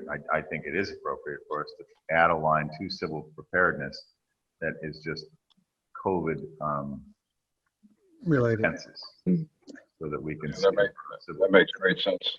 And this is what I sort of set up earlier there. We've got COVID costs scattered about the budget. Hopefully we can pull them out of where they are currently scattered and put a line in here so that we can track these numbers for a couple of reasons. We're getting partial reimbursements from the state and federal government. So here is a way that we can at least keep our eye on those things, know what they are. Let us turn to highway department. All is good in highway department. I point out to you the same thing that we chatted about in the last meeting. Note that we have spent general funds, highway maintenance. Well, we have spent town road aid. We expect, the state told us they were going to give us $198,414. We have spent it. When we look at revenues, we have only received half of it. So I guess I could suggest there is some adventure we will follow there. But anyhow, we have spent it before we have received it. And so we will keep our eyes on that one there.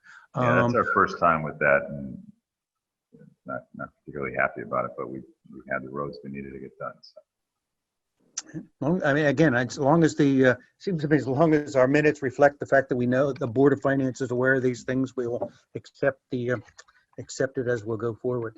Look also, if I could point out to Bud, the contingency on highway yes, storms.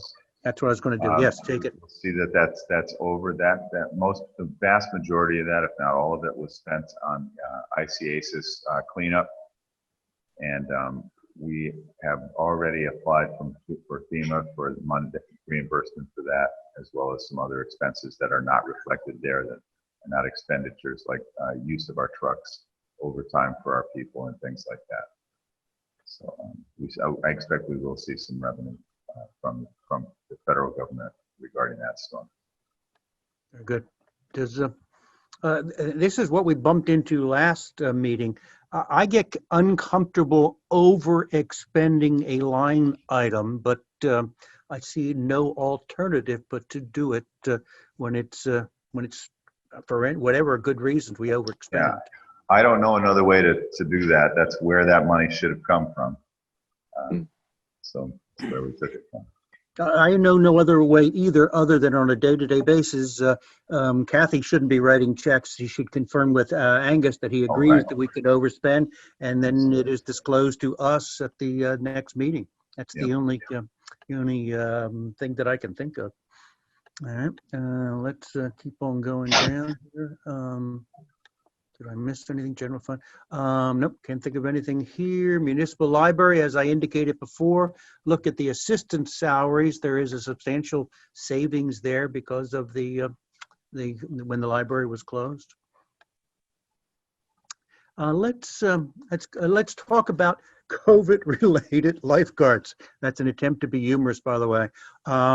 The story we shared with you last month is in anticipation of parents needing to send their children during the summer to day camp, that we hired more people than necessary as counselors.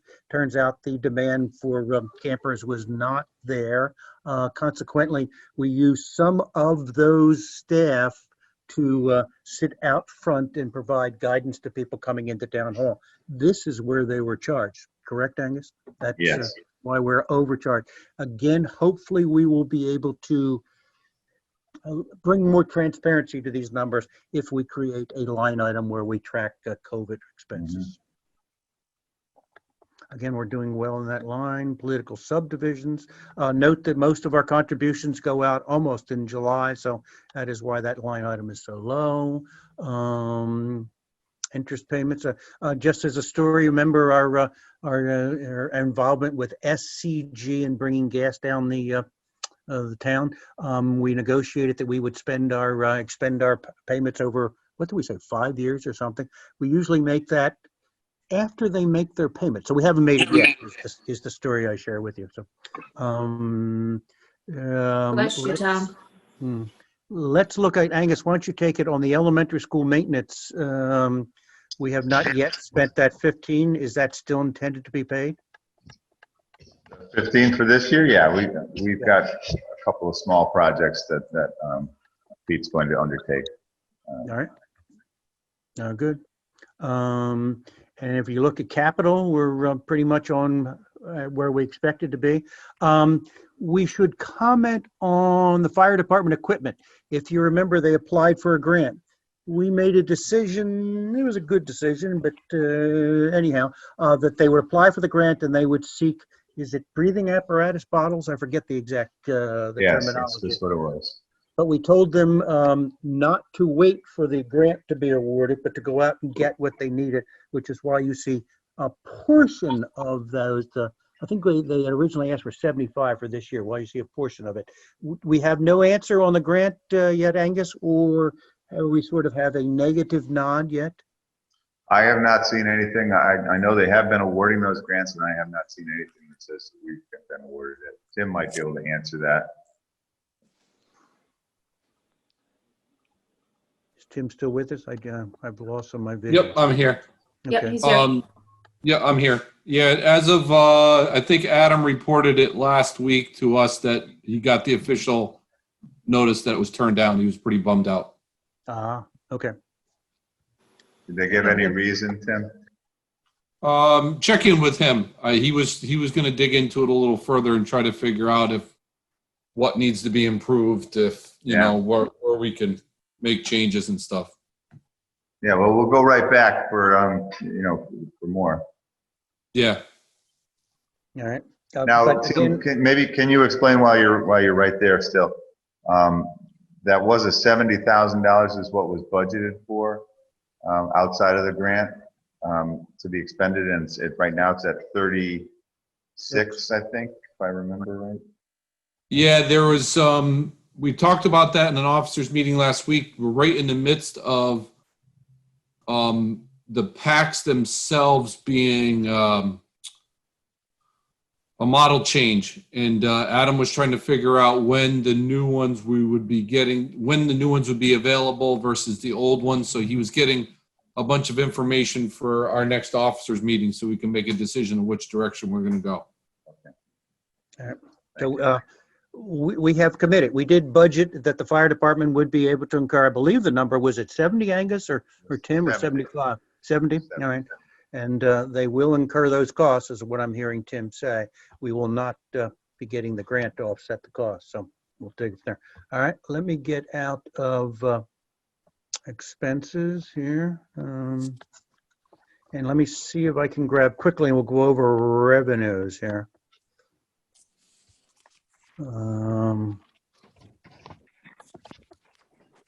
We have, let me hit the revenues.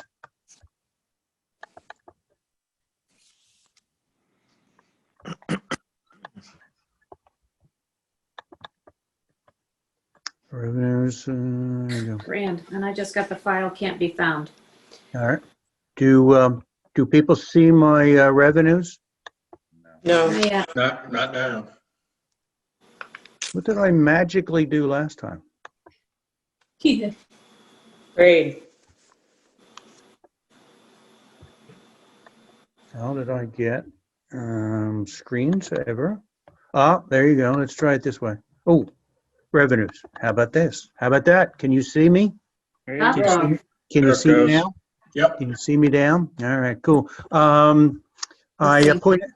I point out to you that as the report has been coming in to us, revenues, tax revenues are coming in pretty close to what their past pattern has been, so we're not experiencing much difference. I have underlined motor vehicle supplements of 110. We have not gotten our supplement yet. It's expected that, and Angus and I have intentionally recommended a lower than we generally receive in that number, but I think this year could be pretty close. A lot of people, from what we have been told, are driving older cars due to the pandemic. So I do not know what we will see there, but so I underlined just so that we could have a conversation.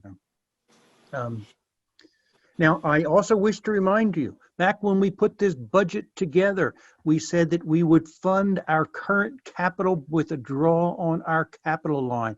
And if you note there, we have assumed that we would bring in 45,540. I do not intend to tell Kathy to pull that out of the capital account until we decide we actually need it. So, and there is our, continue the subject of town road aids. You see that we have received half of what we have spent. So there is our subject there. I wish to, as you go further down, you will see FEMA grants, which is a new line item. We expect that we will receive something from FEMA. Do not know the amount. There is the 250, which I guess we are now assuming we will not receive. And there is another one, Muni grant. This is a grant where we expect to get some dollars from the state to be determined. With that in mind, I wish to point out to you a couple things. We have, note there is a line item which I've highlighted, Regional 4 surplus. We should be receiving, actually, I think we did receive $19,000. It was included in miscellaneous revenues. Notice that we budgeted 12 and we received 32. A large portion of that is the revenues from this from the Region 4. So I think we'd break that out. Seems a better place for it. So I wish to also point out to you that I think it's just interesting. Recycling fees are coming in pretty aggressive. We budgeted 15, 11 so far. So people must want our glass bottles. I'd have no other way to phrase it. And look down. Oh, and here's I pointed out before to you. Look at the revenue. Public safety police. We've collected 32.6. We've only paid out what 19 or something. That I'm uncomfortable with that number, but nevertheless. And as I told you a moment ago, we have a grant. The registrar and town clerk received $5,320 to help offset some of the costs they incurred due to the election. So does anyone have any thoughts, questions on our current budget? Anyone think that, I think we're in okay shape. Mm-hmm. Yeah. So let me see if I can get out of this one, and we will turn to we'll do a quick review, hopefully through the, we'll do a quick review, hopefully through the, if I can get to it, through year-end budget.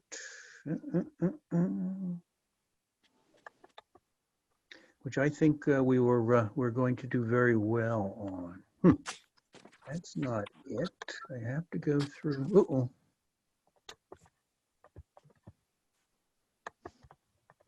I have to go through Zoom.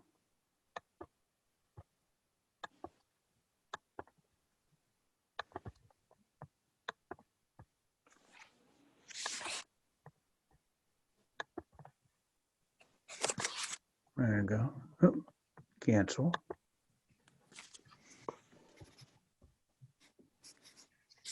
Excuse me for a minute while you're doing that. Does anyone can you are screen sharing? Oh, there you go. Go through here. There you go.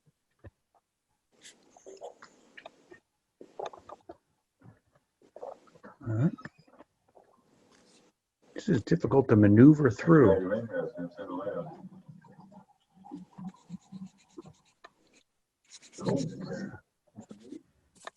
Heat is good, but let's see here. I'm having a hard time getting to what I want to get to.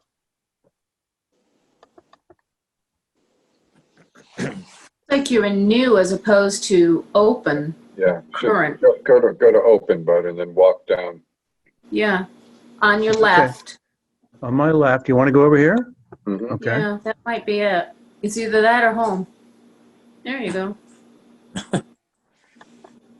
Hit Excel, my Excel file. Okay.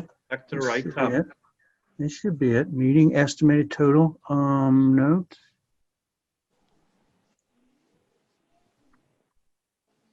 Here you go. Here you go. Good. Can you folks see that? Yep. Good. Ah. I Well, need stronger magnifiers. well, that's because it's the wrong thing. Oh, It is an old budget. All right, let's do it again. Let's walk together. I'm go to Zoom. We're walking. All right. and there goes the Secretary of State or whatever his title was. Sorry, reference to the movie. Screen. Walking 6 feet apart. Oh, that's cool. Oh, we got a beach shot. There we go. That's me sitting on the beach. Jim, is that you? No, that's me. That's me sitting on the beach. Right there under that pinstripe umbrella. That's scary. There's Jaws. Land shark. We need a bigger boat. Sandy Graham. I don't know how to get. I don't know how to get back to my.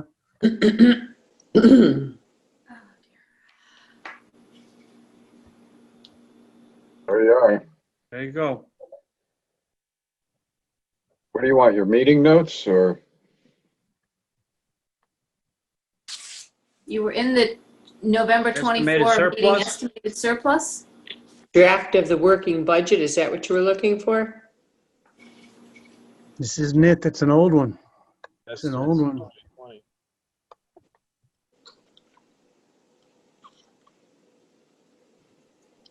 Well, maybe you can give us a verbal recap. Yeah. Well, I think that is grand. Matter of fact. They're all from this afternoon. Well, my verbal maybe is what I believe. How about the email that you sent to us? Because didn't you send us an email with this? I couldn't open that. Oh, Can I get to an email on here? Sure you can. I think I can. I think I can. I think I can. Oh dear.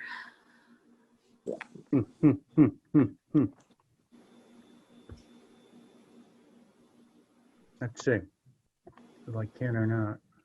Either your clock is fast or my clock is slow. Can you all see that?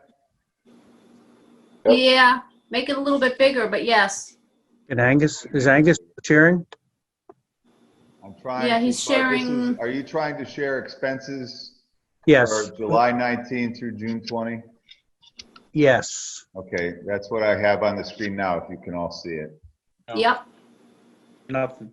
I can't see. No. All right, then hang on one second, let me try again. Oh, We'll- wait a minute. It was there. You have to unshare from Bud and take it over That's what I yourself. was. I trying can to stop get to. sharing. I'll stop sharing. How's that? How's that? There you go. Excellent. Excellent. Okay. Here is a theme. You saw my sort of punchline a moment ago. I believe there is going to be a substantial surplus. Right? We'll start with expenses, and I believe there's going to be a substantial surplus in expenses. We will have underspent our budget. And I offer to you, that is good.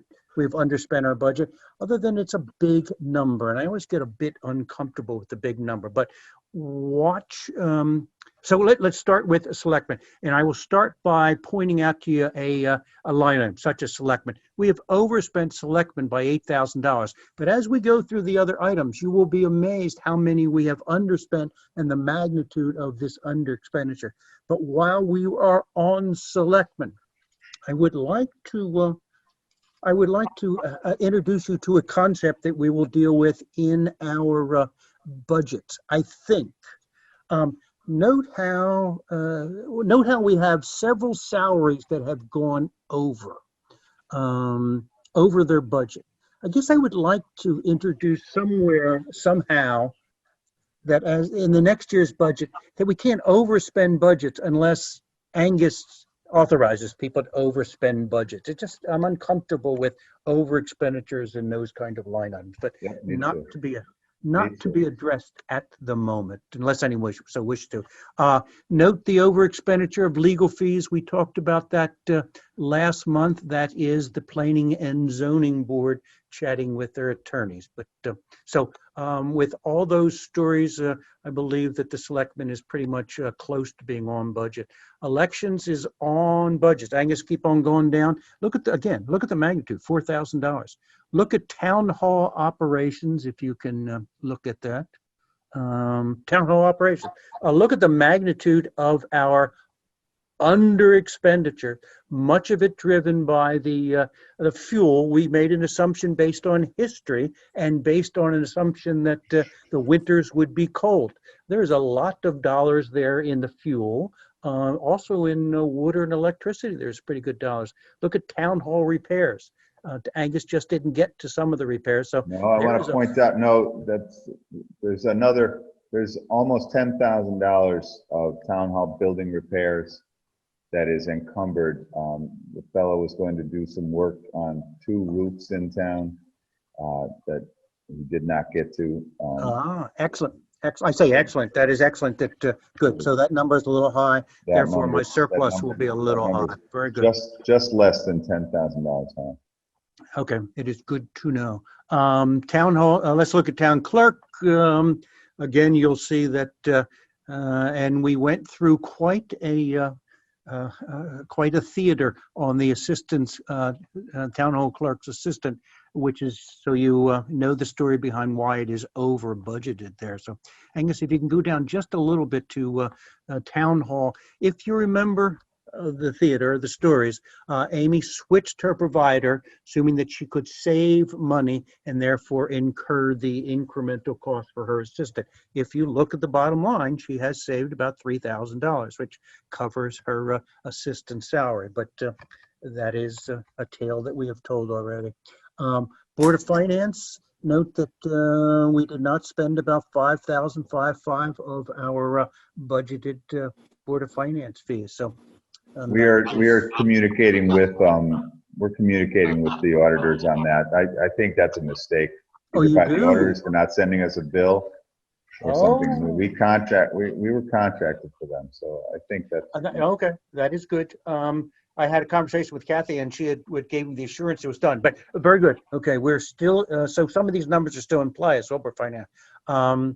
Assessor.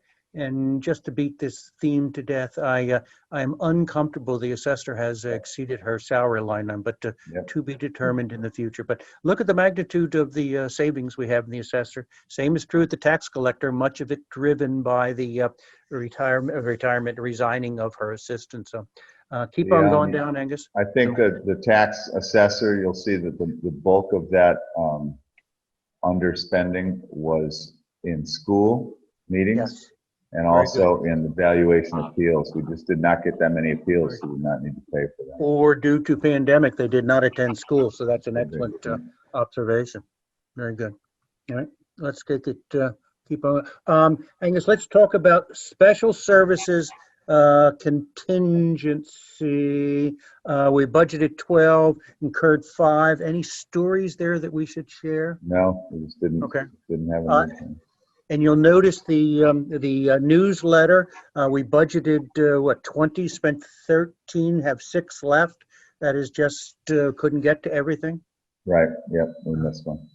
All right, so those numbers are probably valid for future years. All right, Yeah. keep her going down. Planning and zoning, a fairly substantial surplus there. I have If you no remember stories. right, the two things there were the the enforcement officer salary. When we started the budget process, we did not we didn't know that we were going to lose Julie. So we still had $33,000 budgeted when the salary actually was closer to $17,000. So that's right where we should be with salary for last year.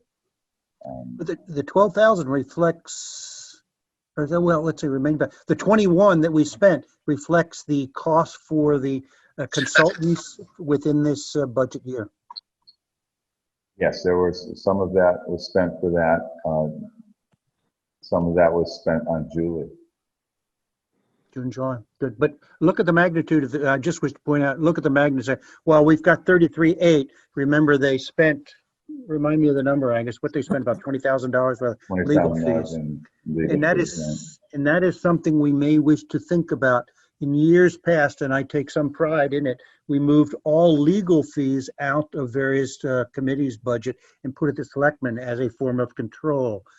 You wonder if they spent 20,000, how much control we had. So it is something we should think about. Well, that was something that we, if you know, I'm sure everyone is aware that we had some rogue members who were really taking it upon themselves to communicate with attorneys and get the attorneys involved in projects that they not necessarily needed to do.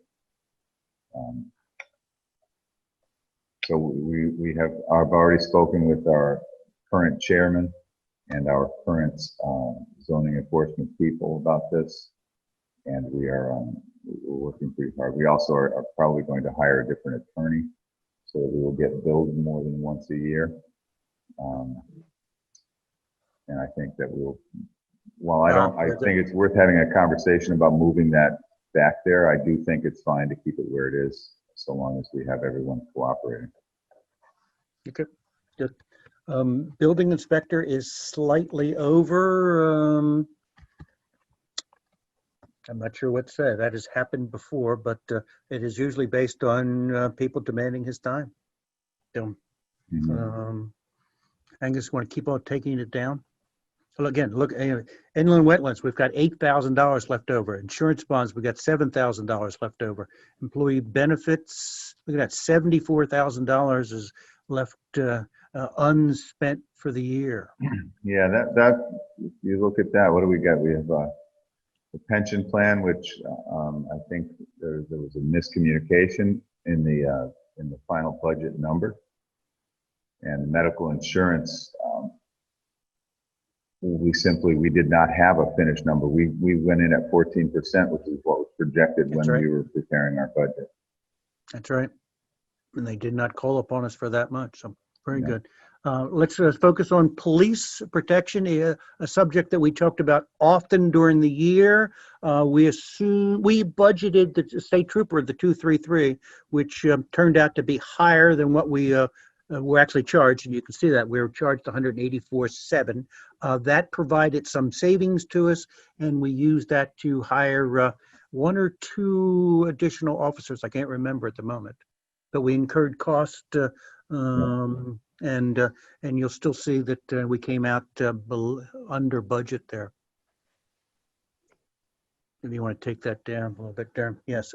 I say under budget. Look at this, and it's always confusing. Funded special police, we incurred $95,000 of special police services, and we're $37,000 over. So if you net the two of those, I continue to believe the police are under budget. So, fire department, we authorize the fire department to incur additional vehicle maintenance, and you'll see they overspent by $10,000, and that comes down to the bottom line of 6 over expenditures, except that over expenditures, you can see there were several other under expenditures. So considering they spent $10,000 for vehicle maintenance, I think that's pretty good.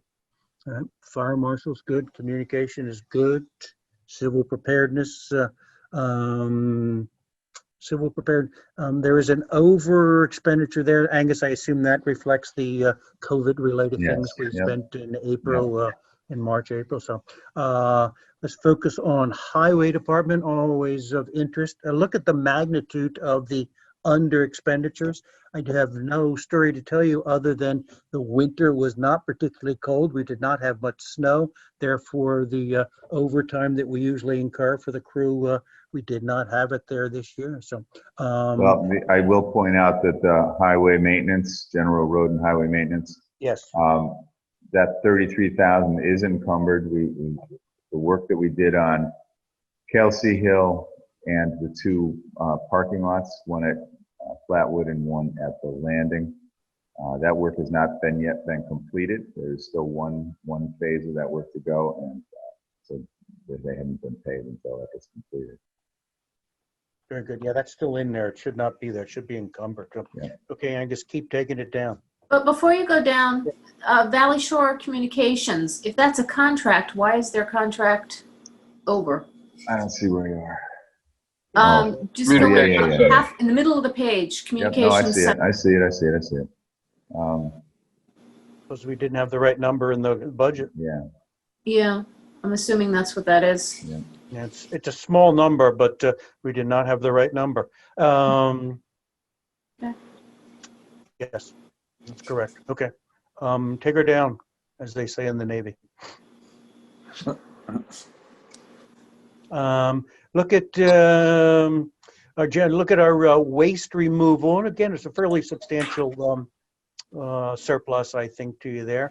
We talked during the year that the wood chipping and the bulky waste was going to cost us more than what we budgeted, and it certainly has. But we still do not have a recycling person, which is why that budgeted amount of 6.5 remains untouched. And the assistant, I'm not sure how to answer that, was not up there the full year. I do not know, but there continues to be I consider 8,500 to be a fairly substantial surplus. So, yep, me too. Nursing, public health nursing, not too much there. I guess remember, we had assumed they had approached us and wanted to increase their budget to 35, which is what we budgeted, but they only charged us 31. So that savings drops to a surplus. There's our municipal library, and again, you see that with the with the library being closed, there was a fairly substantial savings for the assistants, which drops to the surplus. Parks and Rec. What should we say about Parks and Rec? If you remember, Parks and Rec, I don't know what to say about it. Angus, do you have a tale to tell about the maintenance? They went over their maintenance budget. Yeah, I don't really have That's the maintaining of the fields, It's right? the maintaining of the fields, maintaining of the parks. And I think we should ask Carol to come in and meet with us next week. Especially since the parks were closed, unless they were doing repairs while they were closed. Now, they were only, they were only closed in this fiscal year. They actually weren't closed. We never closed the parks. The fields were not used very often because of COVID in May and June and April. But they certainly were not closed. I don't know where that 7,000 came from. I'm going to have to go through that item by item with It takes me by surprise. I didn't look at it before. So I hadn't seen it either. Take a glance at the self-funding programs. Included in this line item are when Carol will go out and buy tickets for the Red Sox, tickets for Broadway plays. Well, she went out and bought the tickets, but because of COVID was unable to sell them. There is and Angus can take over better than this. I believe she got credit for some of those, and they will be put forward, but nevertheless, they were a use of funds during this fiscal year. And we did get reimbursed on some of these. They would not show up in this line. That would go into some revenues. Revenues, good. Okay. Subdivisions, we have chatted about subdivisions. They generally move fairly quickly. All right, Angus, move us down. please. Our Fountain Hill, we always meet our obligations to Fountain Hill. Elementary school, note the elementary school is $14,000 below budget. And our maintenance is $11,400, almost $11,500 below the $40,000 maintenance. So that is again, it's a large number of over expenditures. Yeah, I can't speak to the elementary school, why they were under budget, but the elementary school maintenance and equipment, we had that money spent, but when we did the air conditioning project above the main office, we replaced the air conditioner there, the bill went through the school, and for some reason or other, the school actually paid it. So there's no sense paying it twice, so that ends up in our surplus. That's for sure. I mean, which makes you wonder, would we have gotten a higher surplus from the school and a lower maintenance? But nevertheless, at this point, here we are in October, November. We're going to take that as a surplus. Yeah. And the regional school. No, it is. We're not going to spend that money. It's been, the regional school came in right on budget. So let's look at general government capital. What should we say here? We certainly did not spend the truck. That is a substantial on paper savings. We need to be careful. The LoSiP grant, which we were assuming we would spend 31, which we did not. We also assume in revenue that we would have gotten that 31. So you sort of have to disregard both of those. We underspent the architectural for the fire department. And Angus, you think this is a fairly good indication of what we can take into surplus, right? Yes, yeah. As far as the architect goes, he's written off any work that he did, which added up to about, I don't know, $7,000. So Good.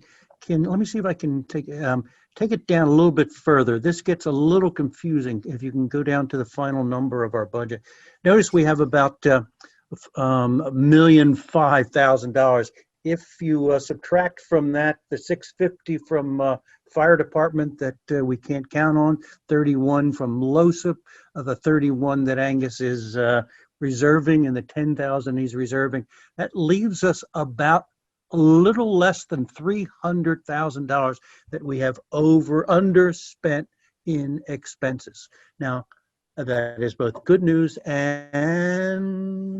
but as we went through those expenses, I think most of them all had a story. So it's not like we spent too much. I think we budgeted correctly, and just situations gave us a fairly substantial under expenditure.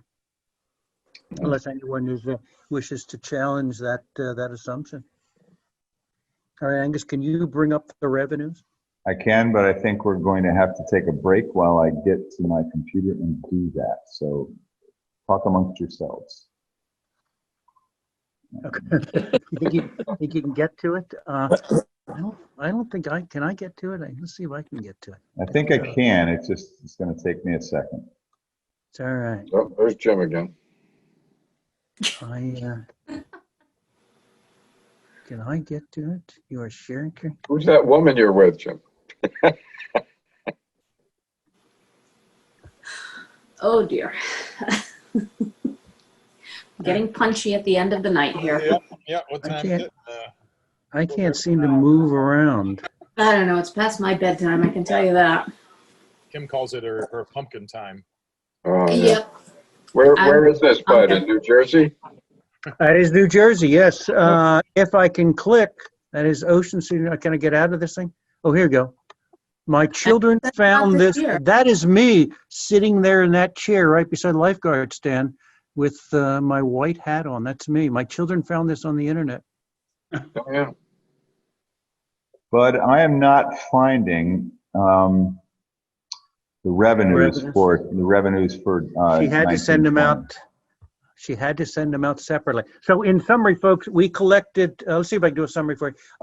Our tax revenue collections was very, very good. We collected about $145,000. Here we go. You got it? Good. Yep, give me a second to save it and then I'll get it over Desktop. Boom. Just in, Governor Lamont increases fines for businesses violating COVID-19 rules to 10 grand. Wow. Wow. Wow. That's WFSB. Oh, shoot. Okay, my computer just turned off. There we go. That. Are you sure you I'm alone here? Bud, can you stop sharing that, please? As much as I enjoy looking at read your book. Oh, let's see. How do I get, stop. How about that? Good. Okay, Good. give me a second now. I'm going to go to desktop, I think. Can't do that. What the heck am I doing here?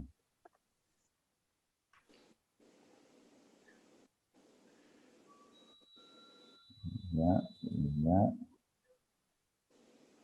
Revenues is open, and now I'm going to go back to this, I think.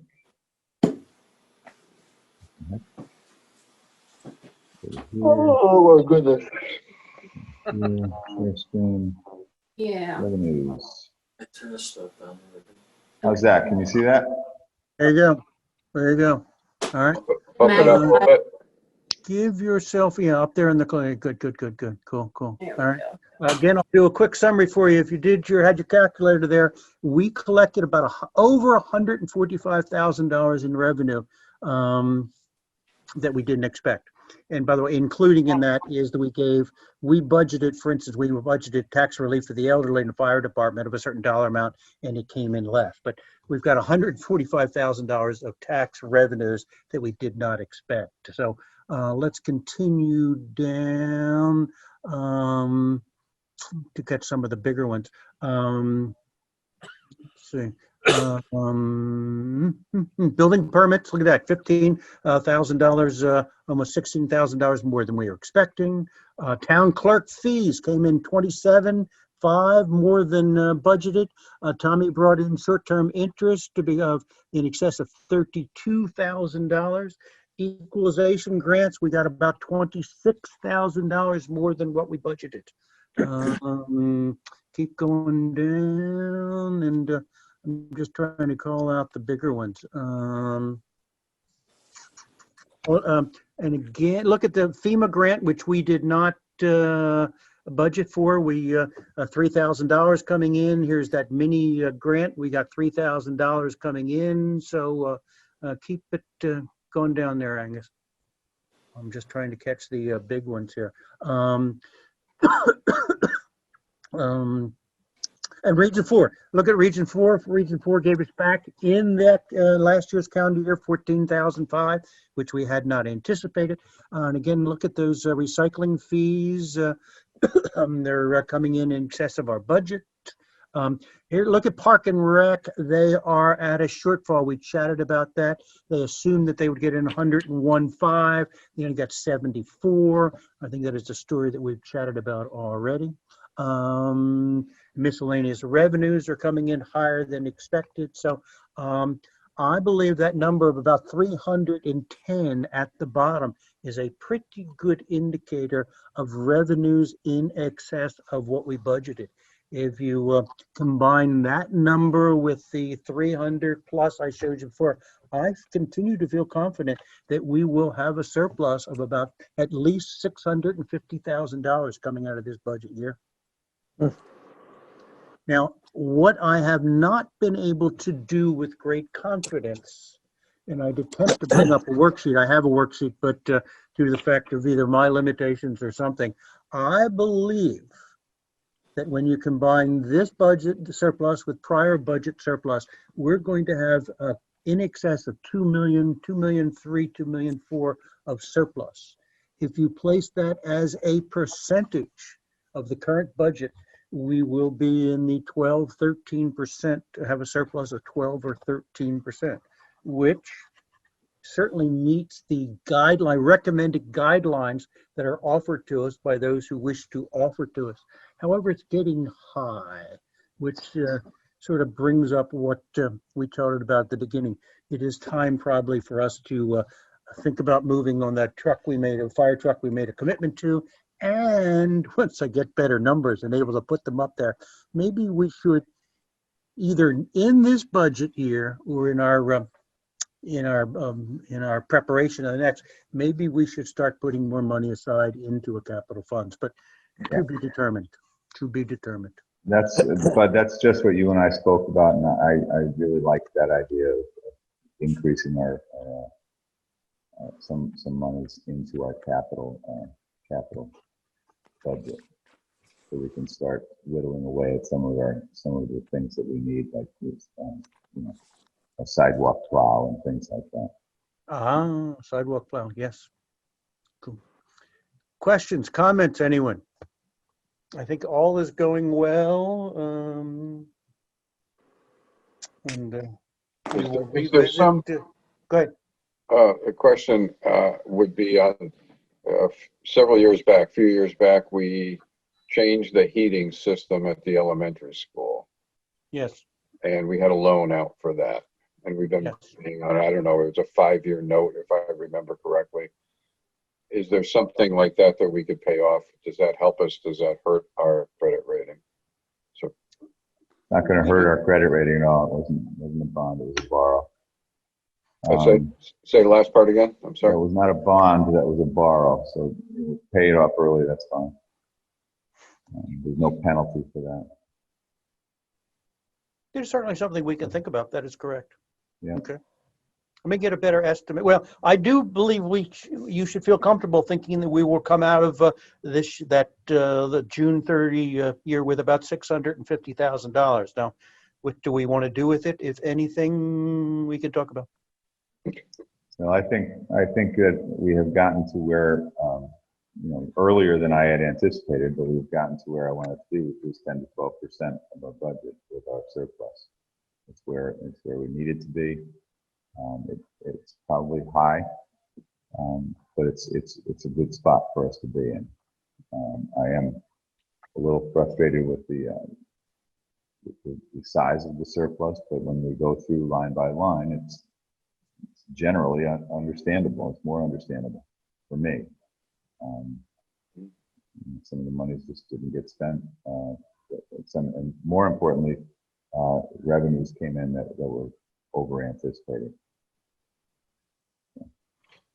You have to remember, 2 million is still a month and a week of, oh my God, if we didn't have any money. So it sounds like a big number, but you could blow through that in about 6 weeks without any problem. Yep. No, we can. But the important part of it, as far as I'm concerned, the important part is that we've gotten that up from 5 or 4 or 5% up to the 10 or 12% that we need to be at. So I'm very pleased by that, and I'm glad you are. And Lori knows, I've been a big proponent of that since even since John Bauer was was chair of the committee. So we've been working on that about 10 years now, maybe. If not more. That's exactly. So yeah, good stuff. Anything else anyone wishes to talk about? Have we forgotten anything? I think that's everything I wanted to cover. All right, everyone. Do I have a motion to? Oh, no. Aren't we supposed to vote on the transfer? Oh, yes. We have to do that. Thank you. I need a motion to increase the salary contingency line item by, Angus, remember the number 60, was it 18,700 something? Carmela has it. 18736, yeah. Thank you very much. Could I have an author? Would someone be willing to? $18,136.37. Yeah. Right, I found it. Good job.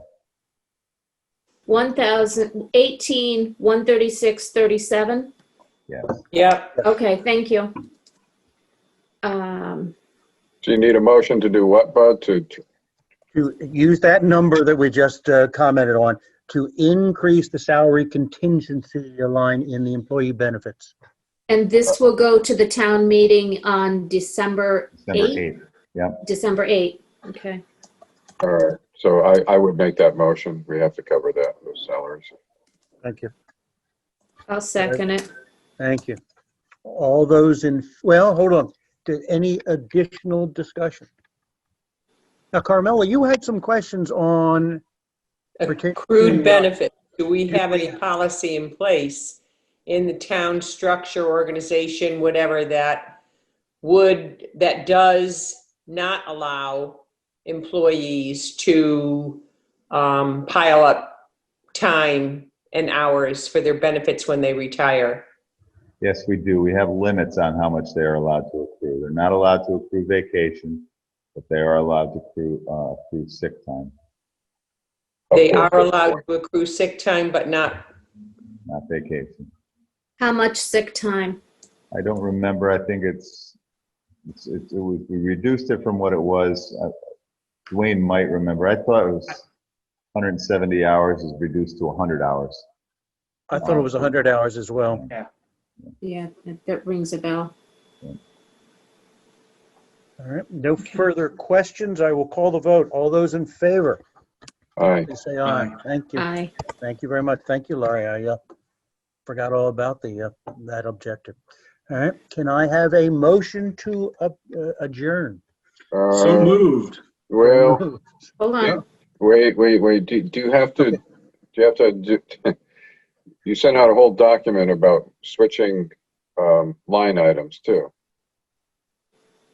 Right, yeah, that's what I had just said. We have to go through those transfers. We didn't vote on the transfers that you guys. Absolutely. Boy, I'm forgetting everything. Oh, Angus, okay. can you, Angus, can you bring that document up that Kathy sent us? I hope so. Hang on one second. Can't do Excellent, that. thank you. This is the annual task that we do where we take the amount of, we take over expenditures, we fund over expenditures with line items that have under expenditures. Thank you. And there are limits to the amount of dollars you can do that and the number of times you can do that. We haven't done any of it this year, I think, or very little of it. That is correct. There are, and the world we used to live in, we were limited in the amount that we could do without a town meeting. Town meeting, there was no dollar limit, and we were limited on how often we could do it ourselves. We could only do it once ourselves without going to a town meeting. And we've been doing this for as long as I was, since the 80s, we've been making this adjustment. So as opposed to making, when we become aware during the year that we're going to overexpend a line item, instead of moving money out of a surplus account to fund it, we have acknowledged it and we address it at the end of the year. And that's what this is. So we have a grand total of $57,867.59 to various lines: Selectmen, Fire Department, Communications Center, Civil Prep, Building Official, and Police Protection. And I've included those numbers from your memo in the minutes themselves, which specifically to each individual department. And then the lines that it's coming from: primarily town hall operations. Yes. One is from inland wetland and one is from medical insurance. To cover that. Oh, there it is. No, that's not it. Go up. Well, it goes down 3. A little bit. You will recognize as this page here, as we went through the budget, these are the numbers that we came across both for surplus and over expenditures. Yeah. The only trouble that I have with this is I haven't looked at this to see if Kathy has got those encumbrances. Where is? She does not have the encumbrances in it. If you go, well, she does not, except the line items that she's moving around are not affected by it. If you go all the way down to the bottom, all the way down there, you'll keep on going. Good. There we go, right there. Yeah. Keep on going down within the block.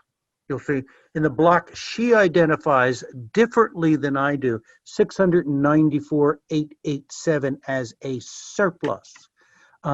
Certainly the 33 sum that you've encumbered for the road number, and you just said the 10,000 for the town hall buildings, they are not reflected as being encumbered in this number, but they do not affect the numbers up above. Okay. Well, keep in mind, since they do not reflect the encumbrances, Do you wish to do this at the December meeting? Would you feel more comfortable, Angus? I would, yes. All right. Okay. I'm not confident that this is, you know, I spent quite some time not being able to answer the questions why my numbers disagreed with it. yeah. Very quickly, it does not have your encumbrances in there, which it should probably be reflected in here. I Correctly. think it should, you know, I think that should be reflected in there. I hate to wait, I hate to put it off another month, but I think that I would rather have it right and do it once. There's some nobility to that. Correct. All right. Excellent. Let us defer this task.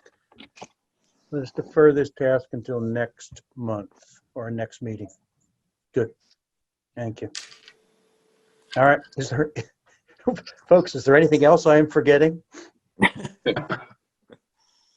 We do have a regular meeting, December 22nd. Carmela, I know I received your word that you should be available. And we just we have to vote on the schedule for next year at next month's meeting. So I just need to make sure everybody can attend virtually to the December meeting. Yes. Should be able to make it. Okay, we have a quorum if the four of us come. Russ and Bill, that just leaves you two. So hopefully you both can. Well, luckily it follows the winter solstice is the day before, so I'll be back from Britain. You'll be back. So Yeah, we'll have extra sunlight that Stonehenge. day. We'll have a longer sun, more sun that day. Very well. Yeah, that's right. Yeah, that's a good day for me. Things are looking up. Russ will be wearing his druid outfit. I'll be in the backyard working on my tan. Oh, no. All right, where are we on adjournment? Have we all embraced the concept of adjournment? So moved again. Okay. And thank you all for reminding me of things I forgot to do. Thank you. Happy Thanksgiving, all. Happy Thanksgiving. Happy Thanksgiving.